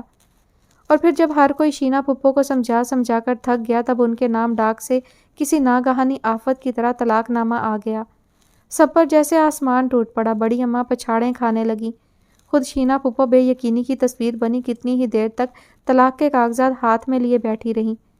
ارے کوئی جائے گریبان سے پکڑ کر لائے اس کمبخت کو، ہائے ظالم نے زندہ در گور کر دیا، میری معصوم بچی کی جوانی تباہ کر دی، بے قصور مار ڈالا۔ بڑی اماں کے خوفناک بیان شینا پھپھو پر ایک دم طاری ہوتا قبرستان جیسا سناٹا گھر والوں کے کلیجے پھٹنے کو آ گئے۔ پھر بھی کہیں نہ کہیں کاتب تقدیر کی تحریر جھلک دکھا چکی تھی۔ شینا پھپھو کو لینے شہزاد کی ماں بہن کئی بار آئیں، اپنی خطاؤں کی معافی مانگی، مگر شینا پھپھو کی ایک ہی رٹ، شہزاد بھی چل کر آئے۔ شینا پھپھو نے سیدھے منہ بات کرنا گوارا نہ سمجھا۔ شہزاد بہت بپھر کر گئے تھے اور آج شینا پھپھو کی ضد اور اکڑ کا بھیانک انجام ان کے ہاتھ میں تھا۔ وہ عبرت بنی ساکت و سامت ہوئی بیٹھی تھیں۔ بڑی اماں بار بار بے ہوش ہو رہی تھیں۔ ان کی بہویں انہیں سنبھالنے میں لگی تھیں اور تحریم شینا پھپھو کو مرکز نگاہ بنائے دکھ سے سوچ رہی تھی، کیا یہ مکافات عمل ہے؟ دسمبر کی خوشگوار دھوپ میں ننھی شزرا لان میں جھولا جھول رہی تھی۔ قریب ہی کرسیاں ڈالے بڑی اماں اور نسرین خالہ بیٹھی تھیں۔ کیا کروں بڑی اماں، جوان پڑھی لکھی لڑکیوں کے سر سفید ہو رہے ہیں رشتوں کے انتظار میں، پھر آپ کو تو… کچھ سوچ کر نسرین خالہ نے بات ادھوری چھوڑ دی۔ بڑی اماں کو اس ادھورے فقرے نے اندیکھی اذیت سے دوچار کیا۔ آپ ایسا کیوں نہیں کرتی؟ اپنوں میں کوئی دیکھ کر بات چلائیں، ایسے موقع پر اپنے ہی اپنوں کو ڈھانپتے ہیں۔ نسرین خالہ کے مشورے میں خلوص پوشیدہ تھا، مگر بڑی ماں کا دل دکھ سے بھر گیا۔ نسرین خالہ کی مدد لینے سے پہلے انہوں نے اپنوں کی طرف ہی منہ کیا تھا اور منہ کی کھائی تھی۔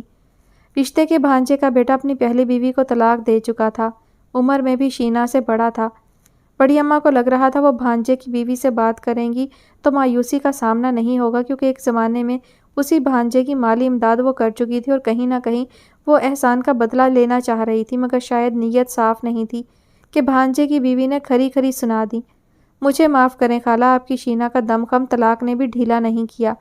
سجاد کی شادی پہ کیسے فساد کھڑا کر دیا ذرا سی بات کو لے کر۔ ہم پہلے ہی ایک کے ڈسے ہوئے ہیں، دوسری ویسی لا کر پھر سے زندگی جہنم نہیں بنانی۔ بڑی اماں روتے کرلاتے دل کے ساتھ واپس آئی تھیں۔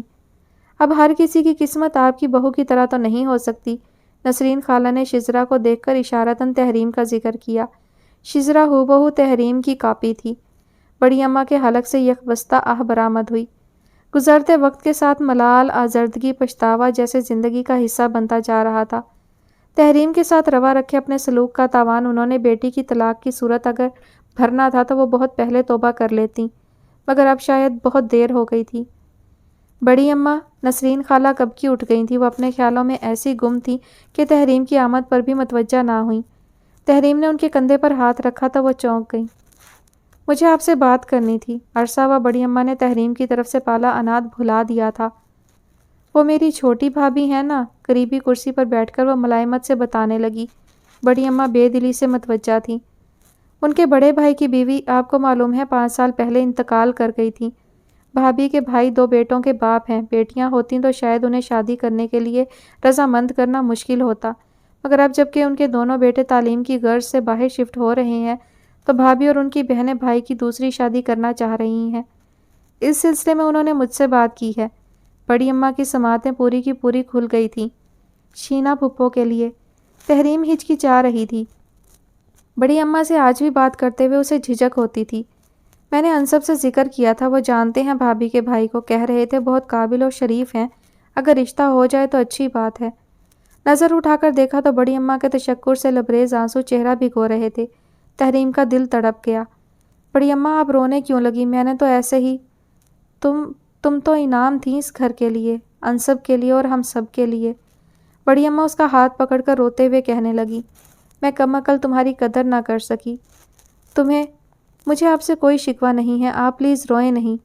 ہم مسلمانوں پر کیا کچھ فرض نہیں، ہمارے بچے ایسا کریں تو ہم عورتیں ہی دشمن بن جاتی ہیں، خدا کے حکم کی نافرمانی کرتی ہیں۔ آج مجھے فخر ہے میرے پوتے نے تمہارا انتخاب کیا، تمہیں اپنا نام دیا، تحفظ دیا۔